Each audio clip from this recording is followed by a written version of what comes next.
Hamilton, now at Ferrari, dares to dream of a record 8th F1 world title. The Tifosi will be hoping the Brits can bring glory back to Italy. To many, Ferrari and Formula One are inseparable. They're the only team in the sport today to have competed in the first World Championship in 1950, are the most successful team in history and have built some absolutely gorgeous cars. Their first driver's title was won in 1952 by Alberto Ascari. Considered one of F1's most dominant and best-loved champions, he drove the iconic Ferrari 500 and defended his title the year after. It was Juan Manuel Fangio in his Ferrari 250 who secured the team's next driver's title in 1956. Remember, he was world champion 5 times with 4 different teams. Mike Hawthorne, Phil Hill and John Surtees also won titles for Ferrari in the 50s and 60s, and the cars back then were beautiful, and they even sounded great, didn't they?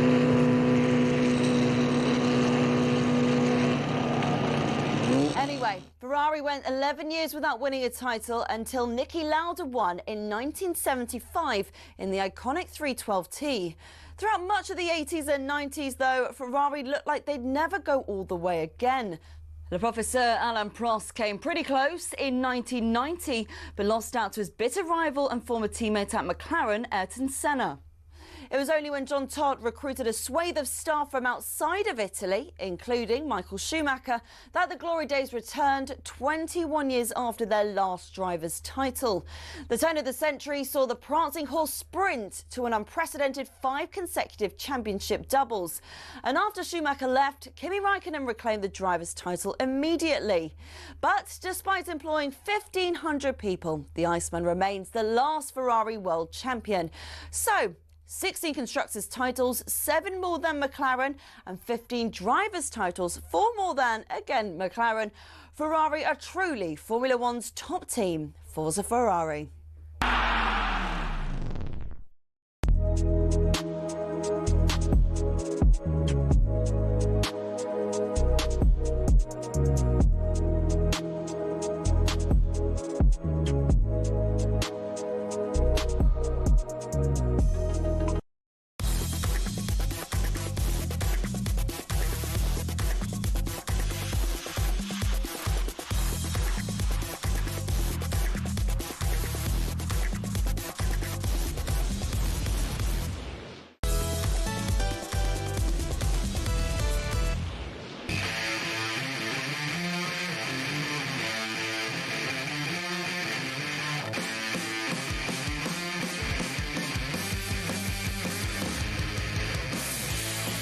Well, welcome to Fight Night on talkSPORT with me, Gareth Davies, and him, Spencer, the Omen, Oliver. It's my first time in our new mini studio.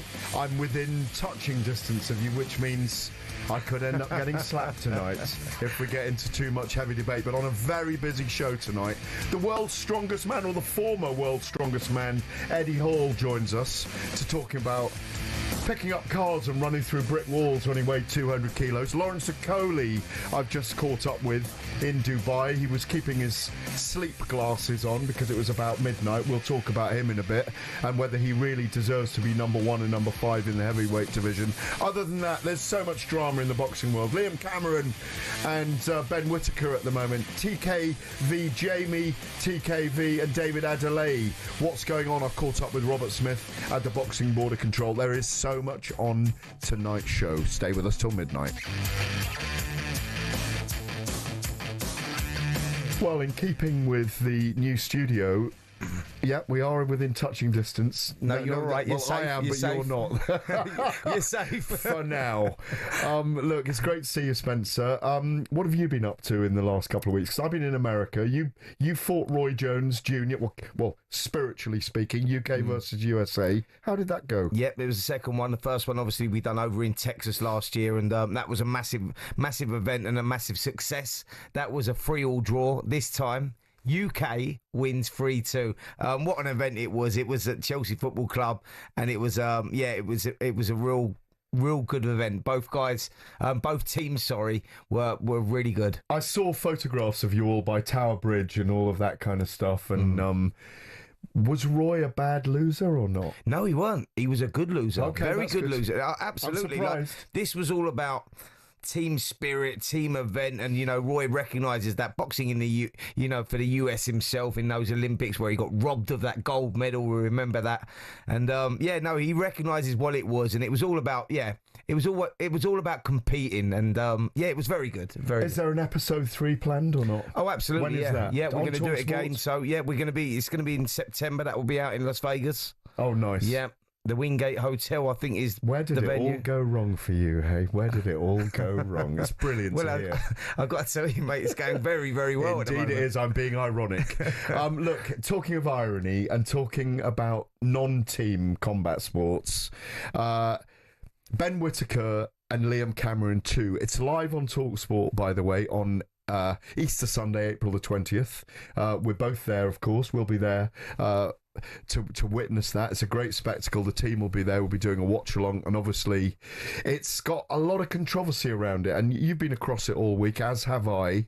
How long is the fight? Is it 10 rounds? Is it 12 rounds? Ben Shalom wasn't happy with my comments on Box Nation yesterday. He's been a bit unhappy with you. Yep. He's admitted it was an administrative error in the contract. What are we going to get when it comes to the Sunday? Is it going to be ironed out or not? Well, I think as it stands, my understanding and listening to Frank Warren, I mean, I don't know where we're at with it yet. I think it's all very unclear because Team Whitaker and Boxer, they want that 10-rounder, but as you said there, in the contracts they signed the 12-rounder, admin error, and it's going to be very difficult to sort that out now. I think that both parties have been talking, negotiating, but Whitaker's side want the 10 rounds, and Cameron's side are saying no, we're doing 12 because they signed for 12. Because they signed for 12, contract. So it's still very unclear what's happening with that at the moment, and we'll see. I listened to your show on Thursday when you do your hour with White and Jordan. Ben Shalom was on, and I don't know why he's disappointed or angry with us, because all I was doing was reiterating what he said, which was in the original contract there was a mistake in the small print. I think the first fight was a 10-rounder, wasn't it? It was, yeah. And they've put 12 rounds in by mistake. Mm-hmm. Frank Warren, who's Liam Cameron's promoter now, has leveraged all he can from it, and he's playing politics with it. Saw Frank earlier today. We'll talk about that in a minute. What does Ben have to do to get it back on to a 10-round track? And does it really matter if it's 10 or 12 rounds? Well, this is the million-dollar question, isn't it? Because I asked Ben Shalom that question on our show on Thursday and just said to him, listen, I'm an ex-fighter, so I understand what it is, and I understand the work that you put in for a 10-rounder and the work you put in for a 12-rounder, and that work is exactly the same. There you go. So I said, if you've got confidence, and Ben Whitaker's got confidence in his own ability, you'll just take it over 12, because if you think you're going to win, you're going to win. But I think that this is where the problem lies. This is where I think the problem lies, that Ben Whitaker has been told that he's doing a 10-rounder, and he's always thought he's doing a 10-rounder, and now for the team Boxer to go back to him and say, oh, sorry, we signed a contract for 12. Ben Whitaker's saying, sorry, mate, I'm doing 10. And I think that's where the problem lies. So, look, it's a mess that Boxer have to clear up. See if they can clear that up with Queensbury, then they get the 10 rounds. But as we speak, it's a 12-rounder. If we go back to that original fight in Riyadh that we were both commenting on live, you were very strong at the time, as you are. You're in the ring with them. You've been there so many times, and you felt at the time that he was looking for a way out. I think, is that unfair to say that? Yeah, not looking for a way out. I felt at the time. Yeah, that's probably unfair, that comment. I think at the time, I felt that the fight was swinging the other way. Yeah. So Ben Whitaker started quite well. Liam Cameron does what he does very well, and he was sort of like walking him down a little bit, hands held high. Very proud, very strong, very resilient. And he was drawing him into a fight, and he was turning it into his fight, right? So Ben Whitaker likes a bit of space, and he likes that showboating, and he's become a massive online star for that. Social 3 media million on Instagram. Absolutely, he's become, and you can't take that away from him. What he's done is exceptional. We've talked about him being one of the best prospects globally, but when he got into that fight, I think it wasn't going all his own way. What happened, and only Ben Whitaker knows whether he could have continued or not continued. The fight was ruled a draw at that time because they went to the scorecards. They both had a heavy fall. It was a big fall, to be fair.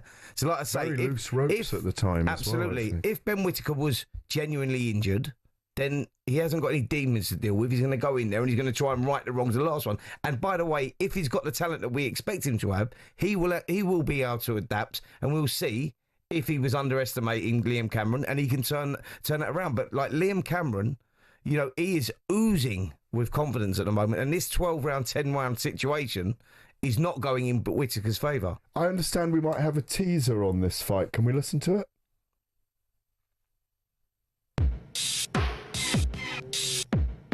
When Ben Whitaker and Liam Cameron crashed over the ropes in the Kingdom Arena out in Riyadh, that was the spark that lit this fire. I went to shake his hand, I said, all right, and he just blanked me, so I thought, oh, it's on now. I didn't even see him, to be fair. He did, he looked me straight in the eyes. I must have missed that nose. He's not learned, though, is he? Fighter. Whoa! And wait a minute! They've gone Royal Rumble WWE style. Ben Whitaker was looking out of sorts before this happened. Both guys seem to be injured here. Look, he's protecting his hand. This bout is a technical decision split draw. The Sky commentators, they can't say it, but I'll say it. Look, we look like he bowled it. If you look at the Champions League, he's Brest, Real Madrid. He got a draw, and he's running away with it. We've signed for a 12-round fight. They're trying to push it for a 10-round. They're doing everything they can, and I'm not budging. We know what's going on. They want to play games. Well, it's a 10-round fight, and I agree that I'm writing. This is the Ben Whitaker show. So on the 20th of April, Easter Sunday, we go again. The rematch is on. Hustle.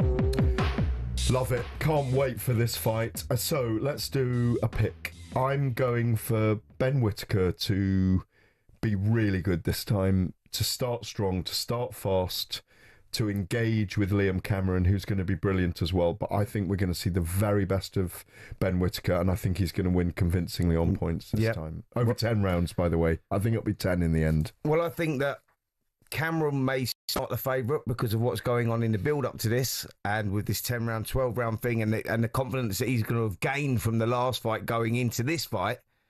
But if Ben Whitaker is as good as we think he is, I'm sort of with you. I think that he will find a way and he'll win the contest because he now knows what he's going into. So his mindset is going to be different. When he got into that first fight, he finds himself in that 5th round and he finds things starting to turn round. And he's like, hold on a minute, this is not written in the scripts. This is not meant to be happening. And that can, you know, steal the soul of a fighter sometimes. And there was an opportunity there when they went over the ropes and you go, whatever happened, happened. But he gets the chance to right the wrongs of this one. And I think he'll now be mentally prepared. And that is the difference going into this one. So Whitaker may win a tight points decision, but it's crazy. It's hard to call, mate, because listen, we're going to break. You've had your say. That's it. I know. Are you in touching distance? No, not yet. No, with those you can hit me, but I can't hit you. I've got a reach advantage. But we're there next Sunday and we cannot wait for it. Coming up next, I've caught up with Robert Smith to talk about David Adeleye and Jamie TKV, another rematch on a very, very important day when we also pay tribute in memoriam to the late, great Colin Hart, one of the doyens of Fleet Street.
Welcome back to Fight Night on talkSPORT with me, Gareth Davison, him, Spencer, the Omen, Oliver. Now, last weekend there was plenty of controversy on the heavy impact card up in Manchester with the British Boxing Board of Control ordering an immediate rematch between David Adeleye, now the incumbent British heavyweight champion, the title was vacant, and Jamie TKV Teixeira, he's known as TKV. And there was a great hearing this week, which I think they made the right decision in. It's an immediate rematch has been ordered after a meeting of the board's stewards. The report from Ron Kearney, the referee, is in as well. I think we both felt, Spencer, that he wasn't strong enough and wasn't dominant enough with him, even though he's become a star referee and has been at the game for a year. He's become a star referee for 10 years. He's become a star referee in the last year.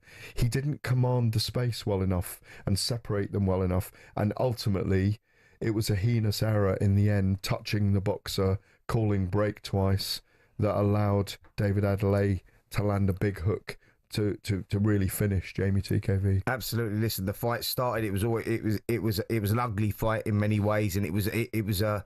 It was also a peculiar fight as well. Yeah, it was. It was peculiar because both guys knew each other very well, so they knew what they were going into, and they were a little bit standoffish, and when they did get inside, they were tying up a lot, and so there was too much respect between the two. Did you not think when you were watching it that they had opportunities to hit each other on the inside, but just weren't doing it? Yeah, there was too much respect between the two. They knew what they knew their strengths and their weaknesses, and that's what made it an ugly fight, because they were sort of not breaking. No one was willing to commit, take the gamble, and you thought, right, it's going to settle down soon and it's going to get going, because that's what happens. Like an unspoken agreement between them, wasn't it? Between two guys. Nothing was spoken, but it was almost unspoken. Well, it was just that they know their strengths and weaknesses, so they knew that they didn't want to make any fundamental mistakes, because at that level, you make one fundamental mistake and it's checkmate. You get done. And I think that there was a lot of respect between the two, and you think, right, it's going to settle down soon. It's going to settle down soon.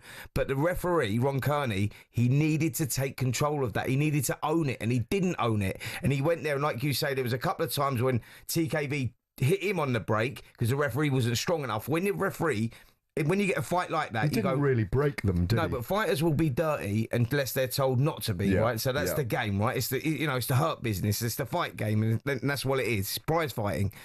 And the referee didn't take control of it early on, so they were getting away with little things, and you'll keep getting away with that if you're allowed to do that. It's down to the referee to stamp his authority on it, and he didn't do that.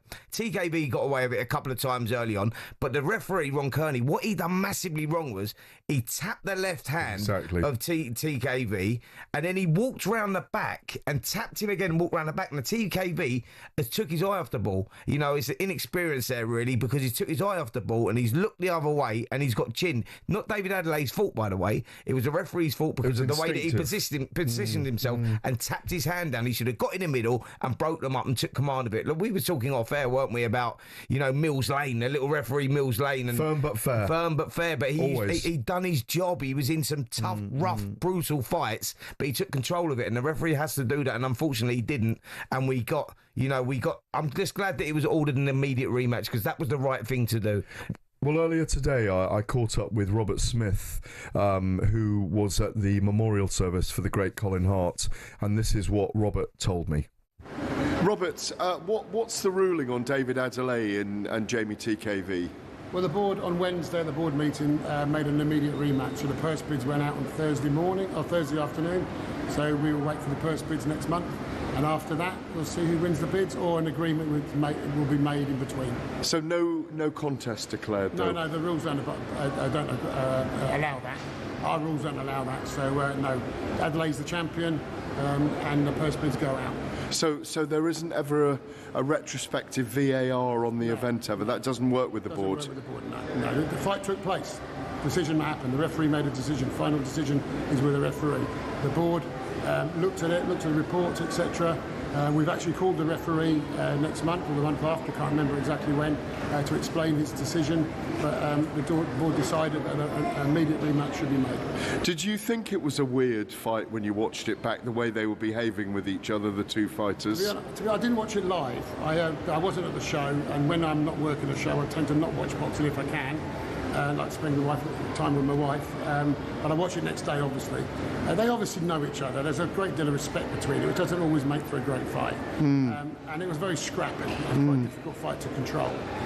But we are where we are, Gareth. It's simple as that. And it makes it a bigger fight now when they rematch. It makes it a bigger fight now, yeah. So beneficial for both of them, really.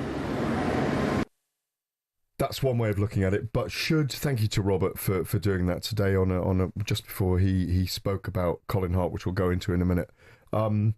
Technically, should we be looking at a vacant title when they meet again? No, I don't think so, because the referee made the decision. That's his job. So, the referee's decision was, it was. David Adeleye won by KO because the referee didn't disqualify him. So it is as it stands. So Robert's right when what he says there. It's the referee's decision. And even though that we look at it and say that should be a no contest, it should be ruled. Should have been disqualified. It's already been made, so you can't overturn that. So the only thing that they could do is order an immediate rematch, and the Boxing Board of Control have done that. But there's an admission of the referee having made a mistake there, in my view. Absolutely. So I think that's for the Boxing Board of Control to... So in the rules, they should be allowed to retrospectively disqualify someone and do it again with a vacant belt. It's by the by now because they're going to fight again. Hopefully we'll get that fight announced. Robert was speaking. Let's just talk about this for a moment. Robert was speaking today at Brent Town Hall in memory of the great Colin Hart, 1935 to 2025. He gave a lovely speech about Colin Hart. About 200 people there, a lot of people from the boxing world. Jim Rosenthal spoke beautifully about Colin Hart. Sean Custis, the head of sport at The Sun, talked about Colin and about how he complained whenever a story didn't go in the paper but went online, and told a funny story about Colin saying, but that better not happen again. But Colin the next day saying, someone in Australia and someone in America read my story, because Colin never had a mobile phone and he didn't he got the digital world, but he didn't want to embrace the digital world. The fact he never had a mobile phone was amazing. And Jim mentioned that interview and that last question we were so lucky to speak to Colin 5 weeks before he died for our show, My Life in Boxing. There's 9 episodes out, and the last thing that he said on the show to us was about you saying, is there any regrets? And his answer was, I'd do it all over again. Absolutely. And if you haven't seen that, go onto YouTube and have a look at that. My Life in Boxing with Colin Hart. What a fantastic interview, and what an honour to have done that last interview with Colin Hart just 5 weeks before he passed. And what a man, what a great man. And he'd be sorely missed for sure. And I'm glad that the funeral went the way that it did and the people that turned up did. And I know that he was a big part of your life, Gareth, and a big role model in your life. So it was lovely for you to get that mention as well. Just to go and support him and to feel his presence in the room today and all the memories about him. Very, very few, even though he was a harsh critic, he was a critic of you till you didn't make the mistakes anymore. He was so knowledgeable. I mean, even when we sat down with him for that hour in the studio next door to here, his mind, it was like a gold mine of information. He was so cogent and coherent and lucid, going back all the way to the late 50s. Sharp. He was so sharp and so switched on. That's why I was so surprised, of the sudden passing of him, because he seemed so well in the studio with us. And, and I'll tell you another story as well, which I loved, which I'm going to share with our listeners as well, is when you told me that his wife and his daughters and his children watched that video that we done of him, that interview that we done of him. That was his last interview that he ever done. They laughed and cried, and I love that. It's so warming and it's so beautiful, and it's something that they've got, it's something they can cherish, because he was so sharp right until his final hour. It was brilliant. Yeah, and all those people gathered there, they listened to La Bohème at the beginning because his parents loved that operatic music, and at the end typical irony for Colin. Another one bites the dust, Queen. And another one did bite the dust. And I also think it was maybe meant to be this huge row that he had in when covering the heavyweights, the great heavyweights of the golden era. He had this big row with George Foreman that went on for a couple of years, where he was smoking poolside Colin, and George Foreman told him to put the cigarette out, and Colin said, "No, I won't unless you tell me, please." Yeah, and they had this row, and the great Bill Kaplan, George's PR guy, stepped between them because George was about to give him a slap. And we know what it's like when people get upset with us today. Can you imagine when grumpy old George, when he was still world champion at that point, knocking everyone out, whatever he was, 39-0 before he fought Ali in the Rumble in the Jungle. He was a frightening man. George Foreman, in his day, you know, he turned into that big teddy bear, didn't he? That big, beautiful teddy bear, the Foreman grill and all that. But in his day when he was boxing, you look back on those old videos, you go, he was a fearsome guy, you know, and to stand up to him to say that sort of underlines what Colin was all about. And that they passed in the same 24 hours is so remarkable that those names will always be associated. The great Colin Hart, 1935 to 2025. We had a beautiful memorial service for him today, and our love goes out to his wife Cindy and his daughters Lisa and Lara and their grandchildren. You're listening to Fight Night on talkSPORT.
Welcome back to Fight Night on talkSPORT. I'm Gareth Davies. He's Spencer the Omen Oliver. Well, let's go to Augusta National Golf Club, where our correspondent Rupert Bell is watching the Masters unfold.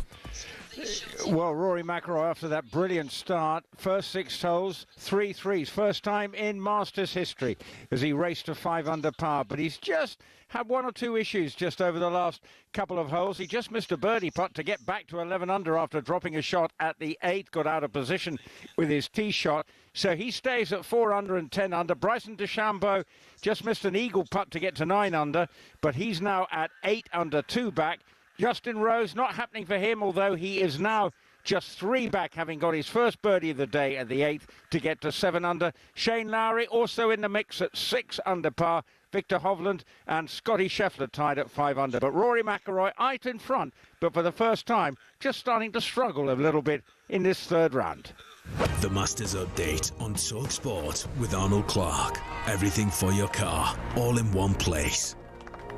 Oh, it's got the makings of a fascinating battle this year. I'm not a big golf fan, but it's just everywhere. It's brilliant. It's getting great licks.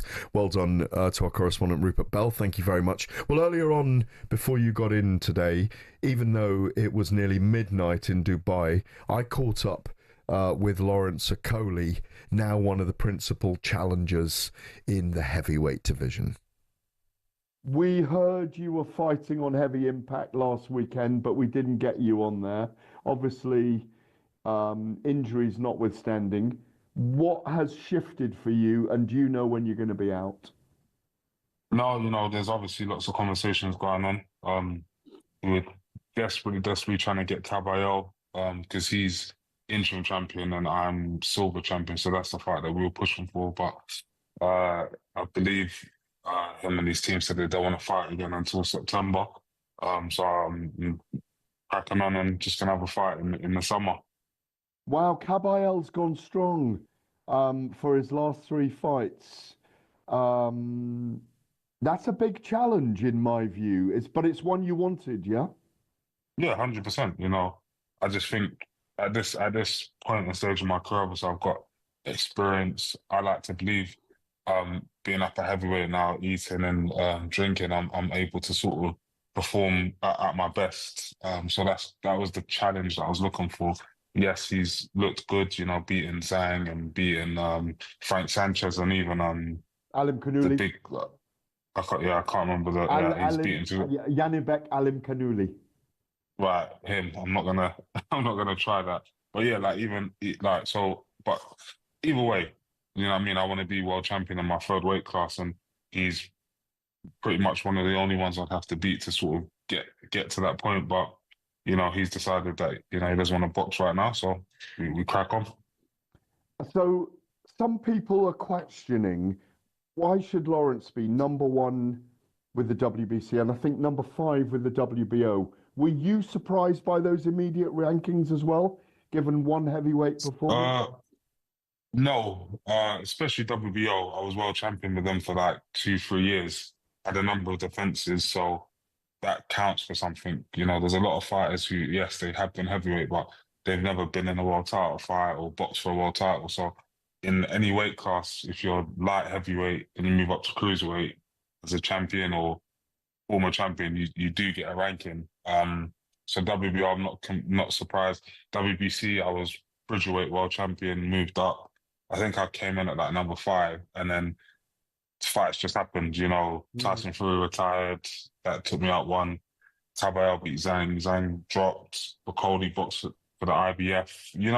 Loads of little things happened. So it wasn't like, my position was here, and then people sort of dropped off, and the people that were number 8 are now number 5, and people that are number 5 are now number 1. So it just made sense. At the end of the day, I've done quite a bit of my career, and that pays dividends at this stage. Is it a compliment in a weird way that Ajit Caballero, who I rank right now probably with veracity, and it was Arslan Makhmudov that he beat. I said Alim Kanuli earlier when we were chatting, but is there a compliment there somewhere that, given that he's kind of 4-5 in the world right now, that he perhaps didn't want to meet you? Because it doesn't do a lot for him with a very dangerous former cruiserweight and bridgerweight champion stepping up, and that he was going to fight in Germany as well, and that you would bring a lot of danger with you. Yeah, no, 100%. And listen, things change all the time. But yeah, for me, at this stage now, with my promotional company, they're very much aware of what happens behind the scenes. You know, it's very easy to go, oh yeah, like he was cruiserweight, but these guys actually actively don't want to fight. You know, we've offered the fight to Joyce and Dylan Wyatt and Joseph. All of these guys over the last like year or two, and they all point blank said no. And then, you know, when Joyce and Dylan decided to fight each other, I just said, oh, you know what? It's a good fight between them. Let them do it, despite the fact that they said no. And listen, Joseph Parker, etc. Like Joseph Parker, I kind of get a little bit more because of the position that he's in, whatever else. But for me, you know, a lot of these heavyweights that you wouldn't expect are saying no. So we're just gonna have to keep pushing. If you were to write down a 1, 2, 3 hit list in the sequence of how your career goes from this point, Lawrence, at the moment, how would you go? And I'm assuming that 1, 2, 3 takes you to a world title shot as well. Yeah, so it would be now, based on Caballero not being available in the summer, it would be Dylan White, Caballero, and then whoever the world champion is at that time. So we're talking about a year from now, if we go 4-month sequences. Who do you believe will be the world champion at that point? I think it will be Dan or Joseph Parker. You think Daniel beats Usyk? It's so hard because every time I said that someone's going to beat Usyk manages to do it. But I think either he will beat him or Usyk's going to retire in the next 2 fights anyway. So, you know, the box will become fragmented. But if we're talking, it'll either be vacant or, yeah, Dan can do it, definitely. Why not? If Usyk's still around and you're challenging, what do you do to Usyk in the ring? Oh, that's one that I'd love to see. I think by that stage he'll be a lot slower on his feet, which makes it a much more interesting fight.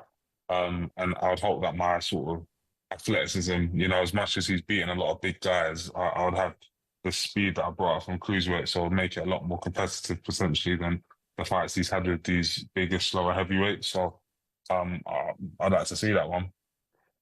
So Dillian Whyte, which we all want to see because there's been beef in the past. I know you have respect for each other. We've seen that as well since. Dillian's coming back soon as well. Give me a little tease. Is there talk of that behind the scenes at the moment? There's talk of that behind the scenes, but I know he doesn't want it. Because we offered that fight before the Joyce fight. He said, no, he needs warm-ups. He said that, and then publicly he'll be like, yeah, like, oh, smash Lawrence. But then behind the scenes, he's carrying like a little chicken. So I can't really take anything he says seriously. But the reality is, this stage, it's a good fight for both of us. I'm ranked number 1. It's a good ranking potential for him.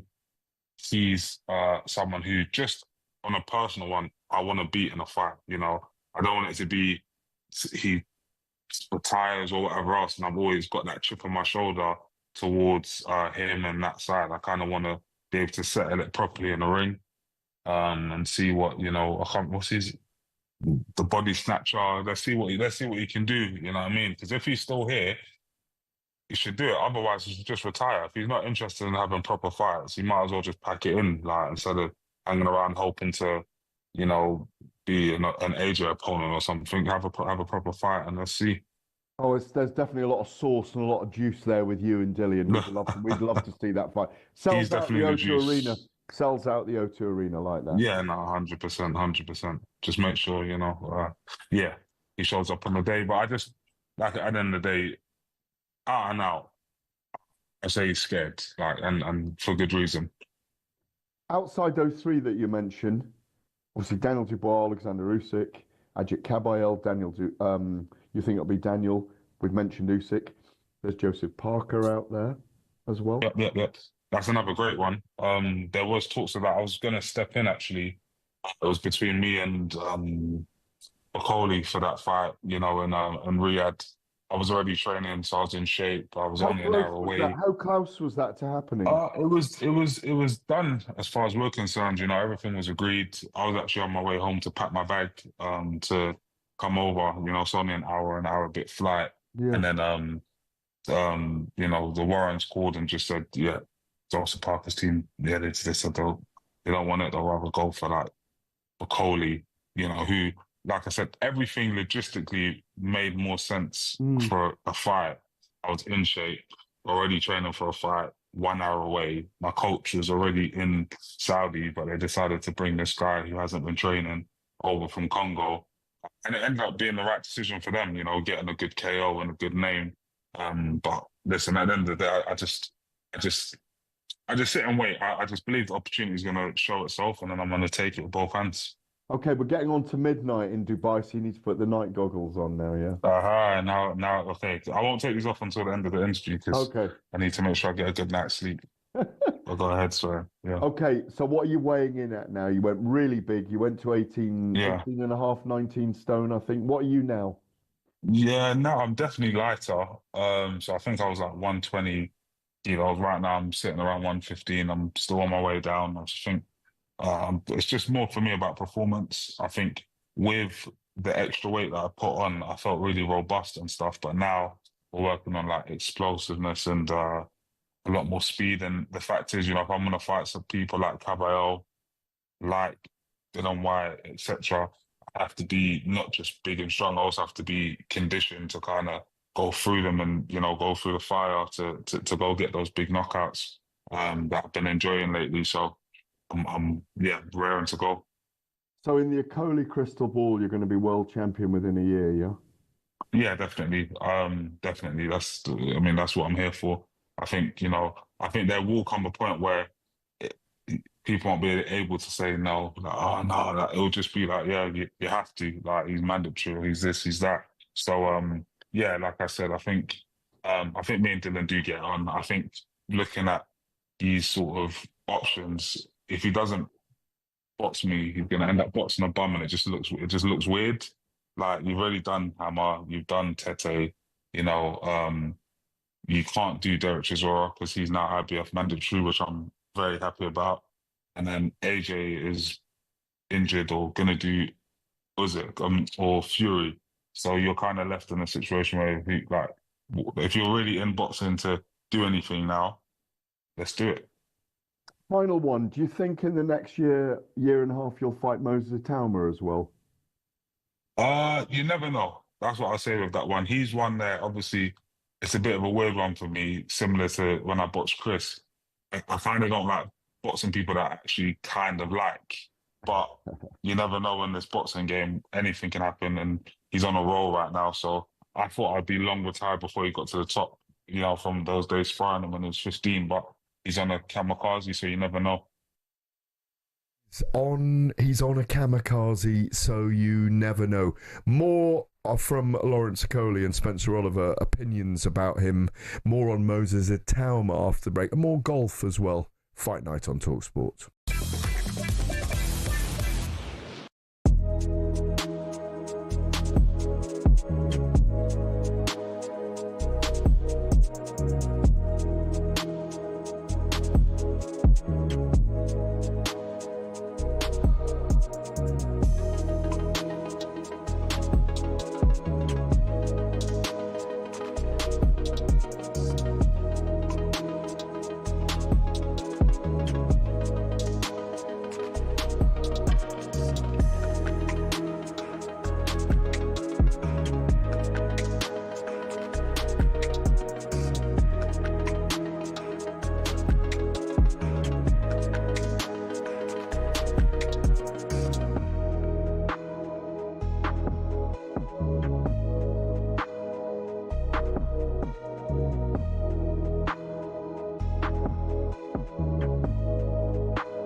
welcome back to Fight Night on talkSPORT. We're going back to Augusta, the Augusta National Golf Club, where Rupert Bell is watching the Masters unfold.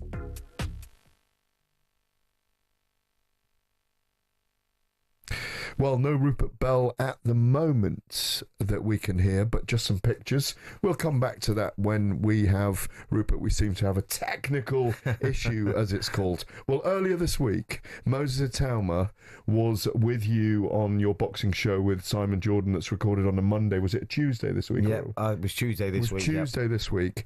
Moses Rico Itauma, one of the greatest prospects right now in the heavyweight division, still only 20, claimed that Jarrell Big Baby Miller will beat Fabio Wardley. Have a little look at this.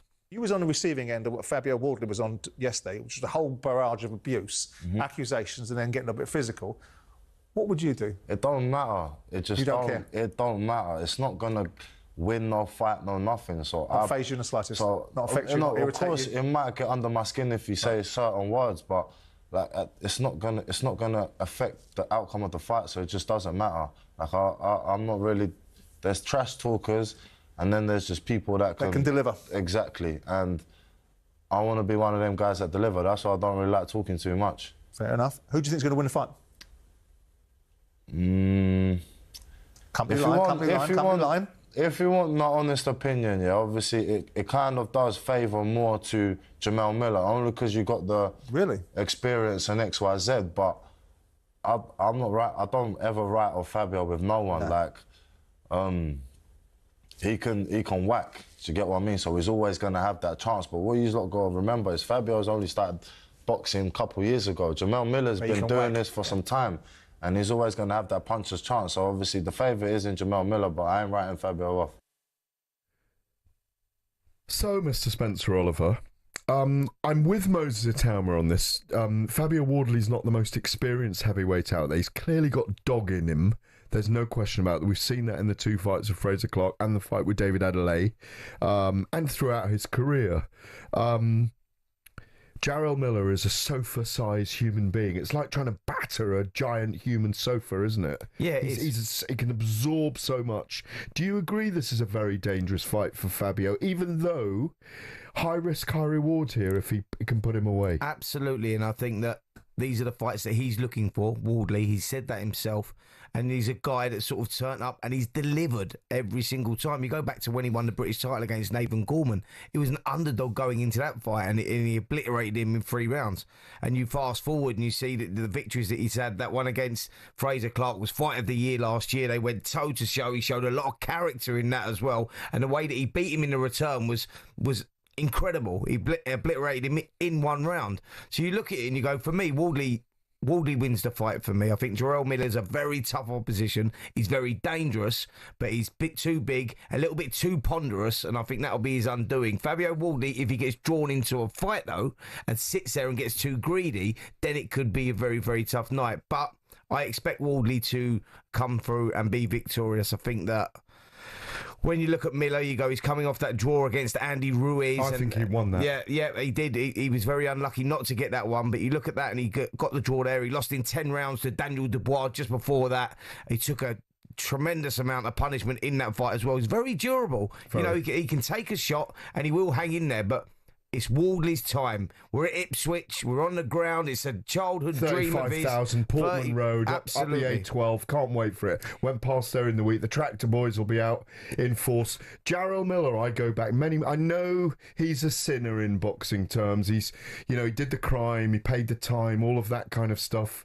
And there's elements. I don't disagree with people who are very, very critical of the fact that he's able to step into a ring still because he's taken EPO, which is heinous in many ways, and in every way it's heinous, but he's supposed to be a reformed character. I go back all the way to I'd say 15 years covering his career, even when he fought a very famous martial artist, Mirko Krokop, in Glory back at Inglewood at the Forum in Los Angeles. I was there for that fight, and I've always had a soft spot for Jarrell Miller, and I tell you what, he's put some bums on seats by his activity on Monday at the press conference. I know Frank Warren came out and said he wasn't happy with it, but secretly, and the other side of his face, he'd have been smiling. Listen, this is showbiz and this is entertainment. And if you're looking for entertainment and you don't know Jarrell Miller, then start watching him because the guy is entertaining. And like you say, he's just one of those characters you sort of like you gravitate towards. He's just you a very either love him or you guy. hate him. He's Absolutely. happy to play the heel, but when you're around him, you know, because we've sat with him, he's so charismatic. He is. He's huge as well, isn't he?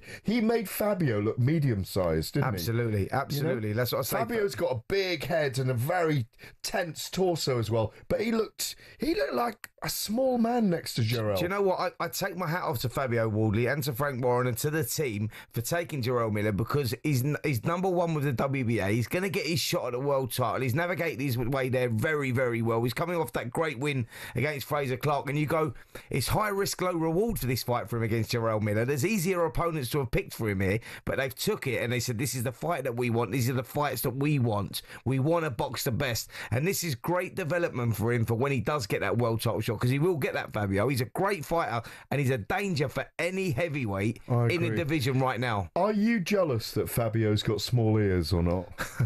No. Was that there's a dig in there somewhere? Well, I know you look, you're within reach, but final question in this section. Let's just talk about Lawrence Okolie for a minute because we didn't have a chance to review what he said. Fascinating interview with him earlier tonight from Dubai, even with his night goggles on. His route: Dillian Whyte, Ajit Kabayel, Alexander Usyk. Yep. Well, it's a tough route. Is he a dangerous dog in the heavyweight division? Oh, absolutely. Absolutely. And I'll tell you something, right? So people that would say, oh, he's too negative, he doesn't like getting hit. That was because he was down at cruiserweight. He struggled like mad to make cruiserweight. How he even done that, God only knows. It was one of those ones, but when you see him sparring in the gym as a heavyweight, he don't mind getting involved, and he's a different fighter. He's a different kettle of fish going in at a heavyweight, and he's a danger for any of the heavyweights out there. He's got long arms, a long reach, he can whack as well. So, you know, he's a great addition to this stacked heavyweight division right now, and it's going to be interesting to see. You talk about that route there, though. Dillian Whyte, yes, he will start a big favourite against Dillian Whyte. Ajit Kabayel is the guy that's now emerged as the guy of the who needs him, who wants him club. You know, that win against Frank Sanchez was outstanding. You know, and you see him keep winning these fights and you just go, you know, you don't fight him unless you have to. That's a dangerous fight. To get over that one before you get to Alexander, that's the tough one. I love it that he's 125, 130 kilos. How could on earth could I have said earlier Alim Kanuli and not Arslanbek Makhmudov? That's middleweights and heavyweights. I'm just confusing my Eastern European names. Brilliant interview with Lawrence earlier. In a moment, we'll talk about another heavyweight, Joe Joyce, and should he be retiring.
Hamilton, now at Ferrari, dares to dream of a record 8th F1 world title. The Tifosi will be hoping the Brits can bring glory back to Italy. To many, Ferrari and Formula One are inseparable. They're the only team in the sport today to have competed in the first World Championship in 1950, are the most successful team in history, and have built some absolutely gorgeous cars. Their first driver's title was won in 1952 by Alberto Ascari. Considered one of F1's most dominant and best-loved champions, he drove the iconic Ferrari 500 and defended his title the year after. It was Juan Manuel Fangio in his Ferrari 250 who secured the team's next driver's title in 1956. Remember, he was world champion 5 times with 4 different teams. Mike Hawthorne, Phil Hill and John Surtees also won titles for Ferrari in the 50s and 60s, and the cars back then were beautiful, and they even sounded great, didn't they?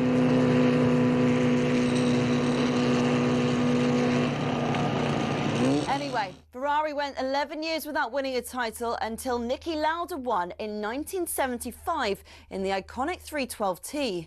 Throughout much of the 80s and 90s, though, Ferrari looked like they'd never go all the way again. Le Professeur Alain Prost came pretty close in 1990, but lost out to his bitter rival and former teammate at McLaren, Ayrton Senna. It was only when John Todt recruited a swathe of staff from outside of Italy, including Michael Schumacher, that the glory days returned 21 years after their last driver's title. The turn of the century saw the prancing horse sprint to an unprecedented 5 consecutive championship doubles. And after Schumacher left, Kimi Räikkönen reclaimed the driver's title immediately. But despite employing 1,500 people, the Iceman remains the last Ferrari world champion. So, 16 constructors' titles, 7 more than McLaren, and 15 drivers' titles, 4 more than, again, McLaren. Ferrari are truly Formula One's top team. Forza Ferrari.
Welcome back to Fight Night on talkSPORT. Coming up in the second hour of the show, should Joyce retire? Spencer and I will discuss that. Spencer Oliver, that is, of course, the Omen. Jack Rafferty joins us after his victory last weekend in Manchester. We discuss Chris Eubank and Conor Benn, the impending massive lineal family heritage enmity fight, blood and guts, at Tottenham Hotspur Stadium. When is that? 2 weeks today, isn't it? That's 2 weeks really today. Closing in. And Peter Hamlin, the lifesaver himself, the consultant neurosurgeon who is going to walk a mile with Michael Watson. I will join them this week on Wednesday through Westminster. You joined on the original marathon walk 22 years ago, I remember, on the last day with Chris Eubank Jr, didn't you? Yeah, I remember the photographs. I did. I wrote Michael's columns. I wrote 2002, I believe. Yeah, 2002, 2003. Yeah. More than 20 years ago, anyway. But that's all coming up next. So very quickly, Moses Tauma, by the way, who we discussed in the last section, is to take on Mike Balagun live at the OVO Hydro Glasgow Arena on Saturday, May the 24th, on the undercard of a great fight at welterweight between the former light welterweight undisputed champion Josh Taylor and Echo Esserman. What a great fight that is, and those two know each other well. I just hope it doesn't spill over into a we respect each other too much fest. I don't think it will. I don't think it will. No, I don't think it will. I think there's too much on the line at this stage of their careers, and I don't think we get that. Exactly, and it'd be great to see Moses Tauma back in action. Now, should boxing do more to help fighters call it a day when we're all saying they should retire, when they're not winning anymore, like Joe Joyce, 4 losses out of his last 5, getting hit too much, and really worrying everyone around him. Listen to Tony Bellew earlier in the week on your show, and I thought he was fascinating. Here's Tony Bellew. Joe Joyce's greatest attribute has always been his resilience and his durability. And I told anyone who'd listened, the minute that goes, that boy is an accident waiting to happen. And bear in mind, I like Joe Joyce. I think the world of the lad, but he shouldn't be anywhere near a boxing ring. An interview came out before the fight, and it was taken down from social media immediately because the backlash it got. The interview lasted a couple of minutes, and Joe couldn't string more than a couple of sentences together. Joe Joyce has been a fantastic fighter. He's been a phenomenal amateur. This guy could have been an Olympic gold medal. You know, I think he deserved it, from being totally honest, against Tony Yoka in that final, but he didn't get it. He's been an amazing fighter, but understand that once that durability goes, that's the end of you. Once your greatest asset goes as a fighter, or your greatest attribute, that's you done. And that was, I'm sorry to say, his greatest attribute. He could absorb anything. When he was getting knocked down by the likes of Derek Chisora, folded by Zhilei Zhang, it's got to be over. Promoters should not be putting them on. In my opinion, it's really, really worrying, Jim. I don't want to see a casualty. I don't want to see anything bad happen to that, because and you know what? Here's the saddest part. He's a really bright individual. He's smart. Well, I have sent a message to Marvel, Joe Joyce's mother, to ask what she thinks, because I think she's an important person in factoring whether it's time for Joe to hang them up or not. Accident waiting to happen. They're very powerful words from Tony. It was a very powerful interview, I thought, on Thursday with you guys, on White and Jordan, and in that brilliant boxing hour that you do every Thursday, 12 to 1. It's unmissable, by the way, and I've got to say that. I never miss it. It's a fantastic hour. How concerned should we be? Because potentially, I see 4 more fights for Joe. A Moses Itauma fight. A rematch with Joseph Parker, a rematch with Daniel Dubois. He beat both of them 2.5, 3 years ago when he looked insurmountable and unassailable as a heavyweight. And outside that, there's a Usyk fight. There's another Derek Chisora fight. You can keep building fights for him. There's another $1 million he can probably earn. But should he risk his brain and his physicality to earn another $1 million? Look, ultimately, obviously, it's Joe Joyce's choice, what he does and the team around him. But my concerns are, I said, look, a fighter gets to a stage of his career where he's the last one to know. He is the last one to know whether it's enough or whether there's one more fight in him. But is that a saying, or no? Are they the last one to know? No, they are. They are, because you always think, right, I'll go and right the wrong of that last fight. And he's done it now. He's lost 4 of his last 5.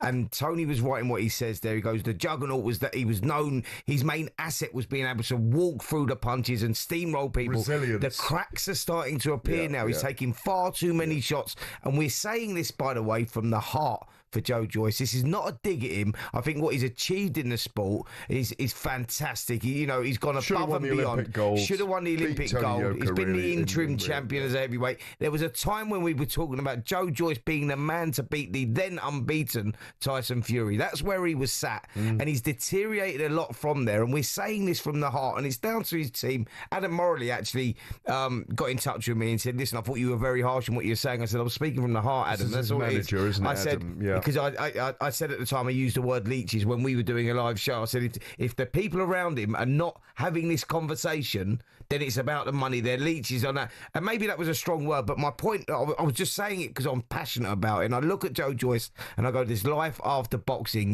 There's a long life after boxing. And we don't want him to have a load of money. Like you said there, right? He's another 4 fights for him. Could you imagine him having another 4 fights? They're available. Those fights are there. And let's say he earns another 5 million quid, yeah? And that 5 million quid he puts in the bank. But the problem is, he can't remember where the bank is. That's what I'm talking about. I go, a fighter gets to a point where people around him need to say, listen, let's have that conversation.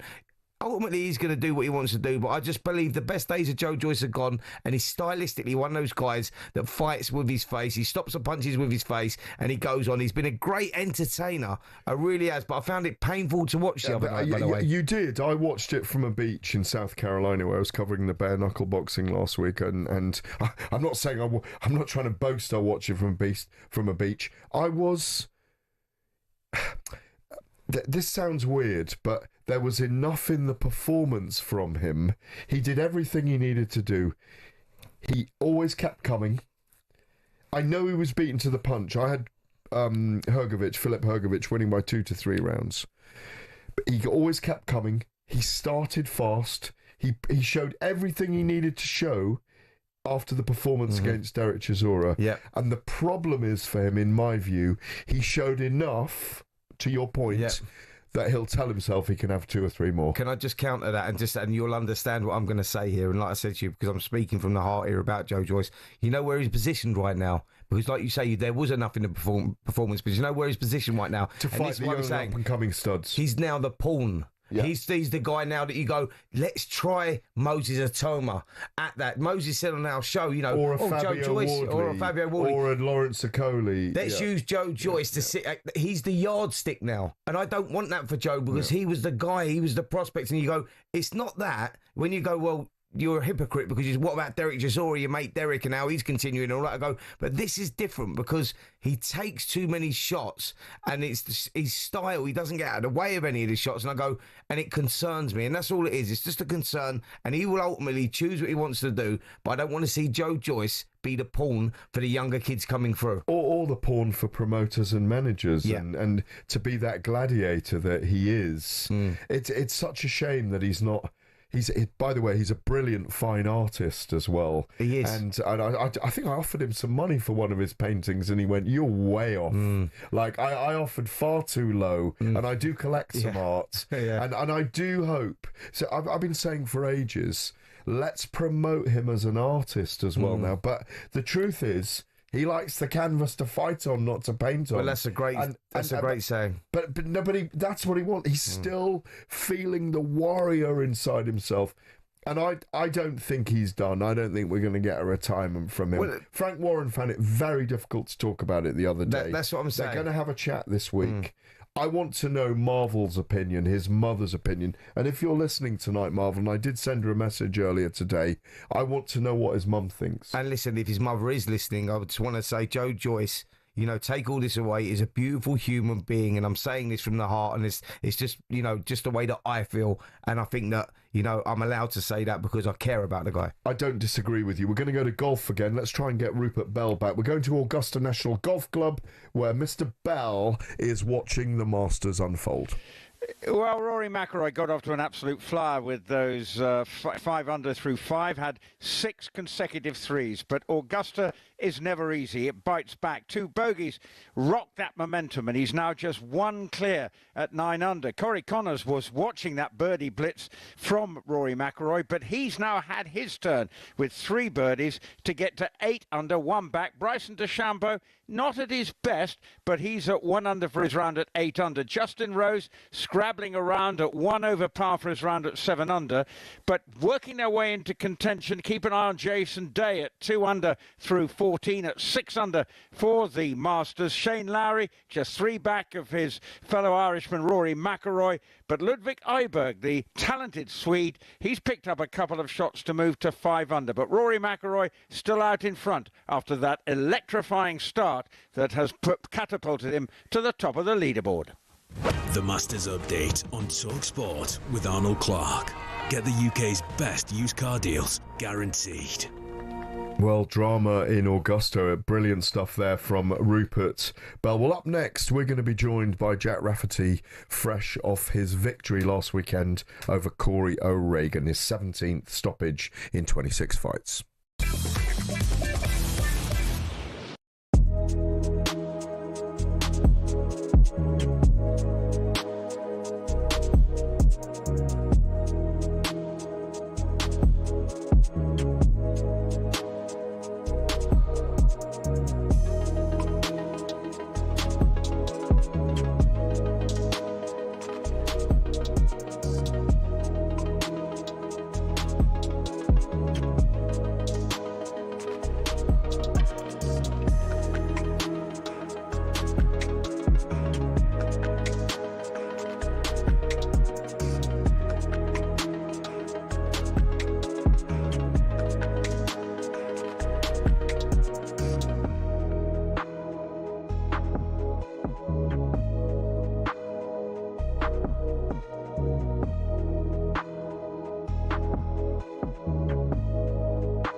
Welcome back to Fight Night on talkSPORT. You haven't got the same reach as me, thank God, Spencer the Omen Oliver. You're listening to Fight Night with me, Gareth Davies, and him, Spencer the Omen Oliver. We are waiting for Jack Rafferty to join us. Super welterweight as he is, super lightweight rather, light welterweight as we once called it. Yeah. Ricky Hatton's division, Amir Khan's division. Jack was very impressive against Corey O'Regan last weekend in Manchester. He was systematically breaking the tricky southpaw O'Regan down, but it was also a slightly controversial finish on the night, which mirrored in a way Adeleye and Jamie TKV, because the referee intervened with them and called break and touched the arm of O'Regan. And Rafferty began his capitulation of his opponent. Absolutely. Landed a big left hook, and that's what it is, and I think that's what I'm saying to you. This is when you're talking about these fights happening, that was nothing to do with Rafferty. It's not his fault. He's in the flow, he's in the motion, and you're doing what you do. The referee has to stamp his authority. You can't have weak referees at this level, when you've got fights of that magnitude, because the fighters are going to do what they got to do, and that's what happens. And yeah, O'Regan was very unfortunate. Referee sort of tapped him.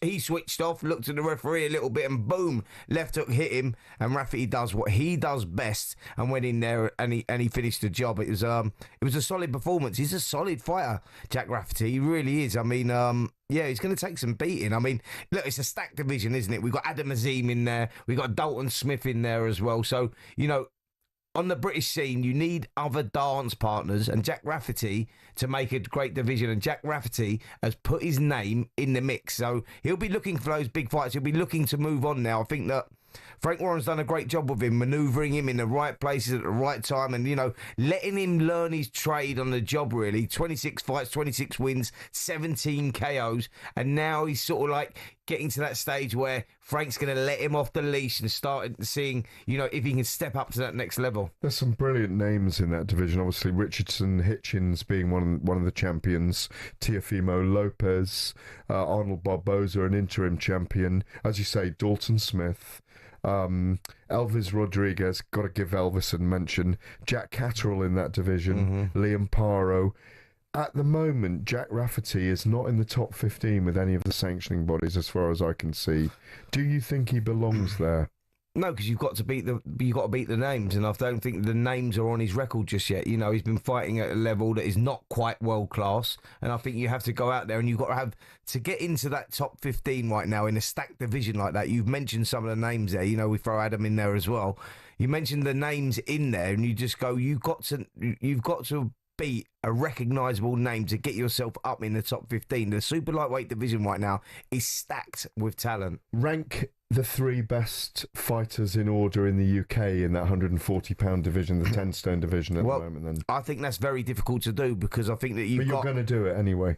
No, I think you don't have a choice. No, I'm going to tell you where I'm at. So let's go 1 and 2, yeah? No, let's do 1, 2, 3. No. Yeah, well, I'm just going to say let's go. I'm going to talk to you about 1 and 2 and where they're sat. You've got Adam Azim and Dalton Smith. Dalton Smith and will Jack Catterall, remember? And Jack Catterall. So that's why I want your 3. Yeah, okay. We've mentioned the 3 there, and it's in what order they go in. I think Adam Azim will come in at 3 there, because he's not quite there yet.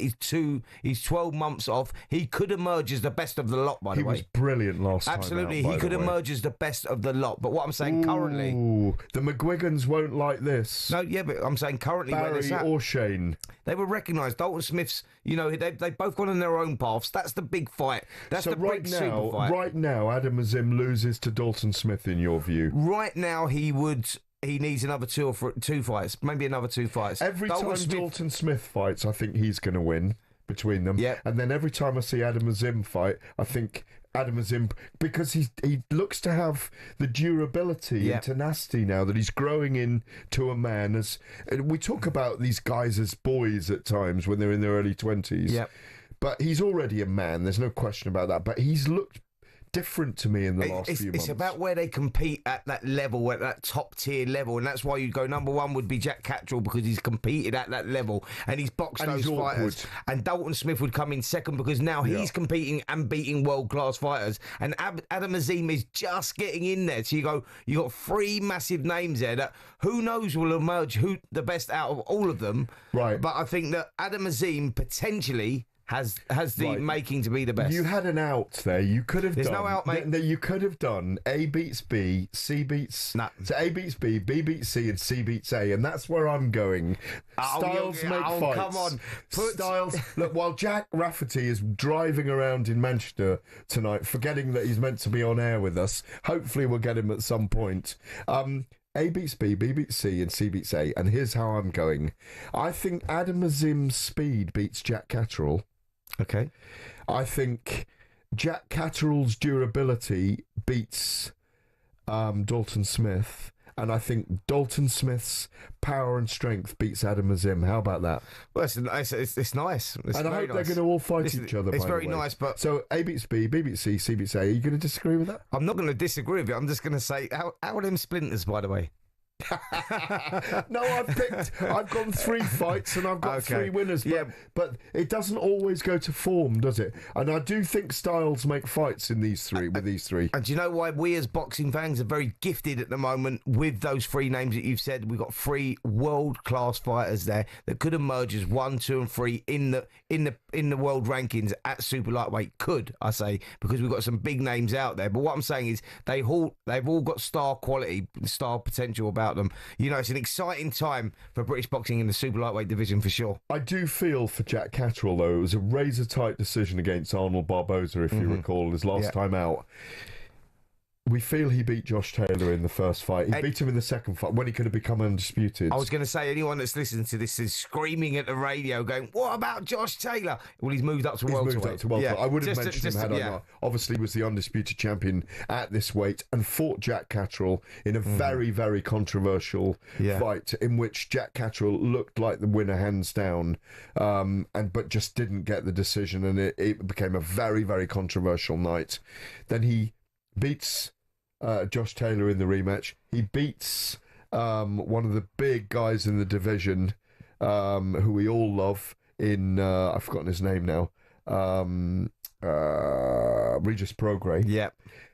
And then he loses narrowly to Arnold Barboza and could be facing Teofimo Lopez in a couple of weeks' time, and on the New York Times Square card. Yeah, I mean that's what happens when you lose at that level. That's the opportunity that goes with that, and it was a razor tight decision, by the way. Barboza just pipped it. Catterall on another day could quite easily beat Barboza. I felt for him, felt for Jamie Moore and the team, Nigel Travis, because they put a lot of work in, and they should have been undisputed world lightweight champion as well. But by the way, that should have happened against Josh Taylor. He didn't get that opportunity, so that went. So you got to feel for him in many, many ways. But, his opportunity will come again for sure. Of all of those, who could be the biggest name in the end out of all these 140-pound fighters? Out of all of those, who could emerge as the biggest name is definitely Adam Azim. I agree with you. He's got something. He's got star quality about him. He's got a presence about him now. He's really got his man strength and the presence. I would say he looks like a guy that's fighting with 2 axes in his hands. Great fighter. But Azim has got that X factor where he's a mysterious character as well, isn't he? He's got that. Do you know what? Again, he's one of those guys that you just sort of gravitate towards, that sort of innocence around him. But he's got something that you can't put into a fighter. Speed. No, he's got an aura around him, and that aura you can't predict. You can't understand what that is. You just got it right, and you go, it's something very, very good about him, something very special about him. And like you say, we're talking about 3 unbelievable fighters there. All in their own individual way, but Adam Azim has that star quality. You go, he could be the superstar, and he could end up being Amir Khan with a great chin, couldn't he? Absolutely. You're listening to Fight Night on talkSPORT.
Welcome back to Fight Night on talkSPORT. The very naughty, very late Jack Rafferty is going to join us in 1 minute.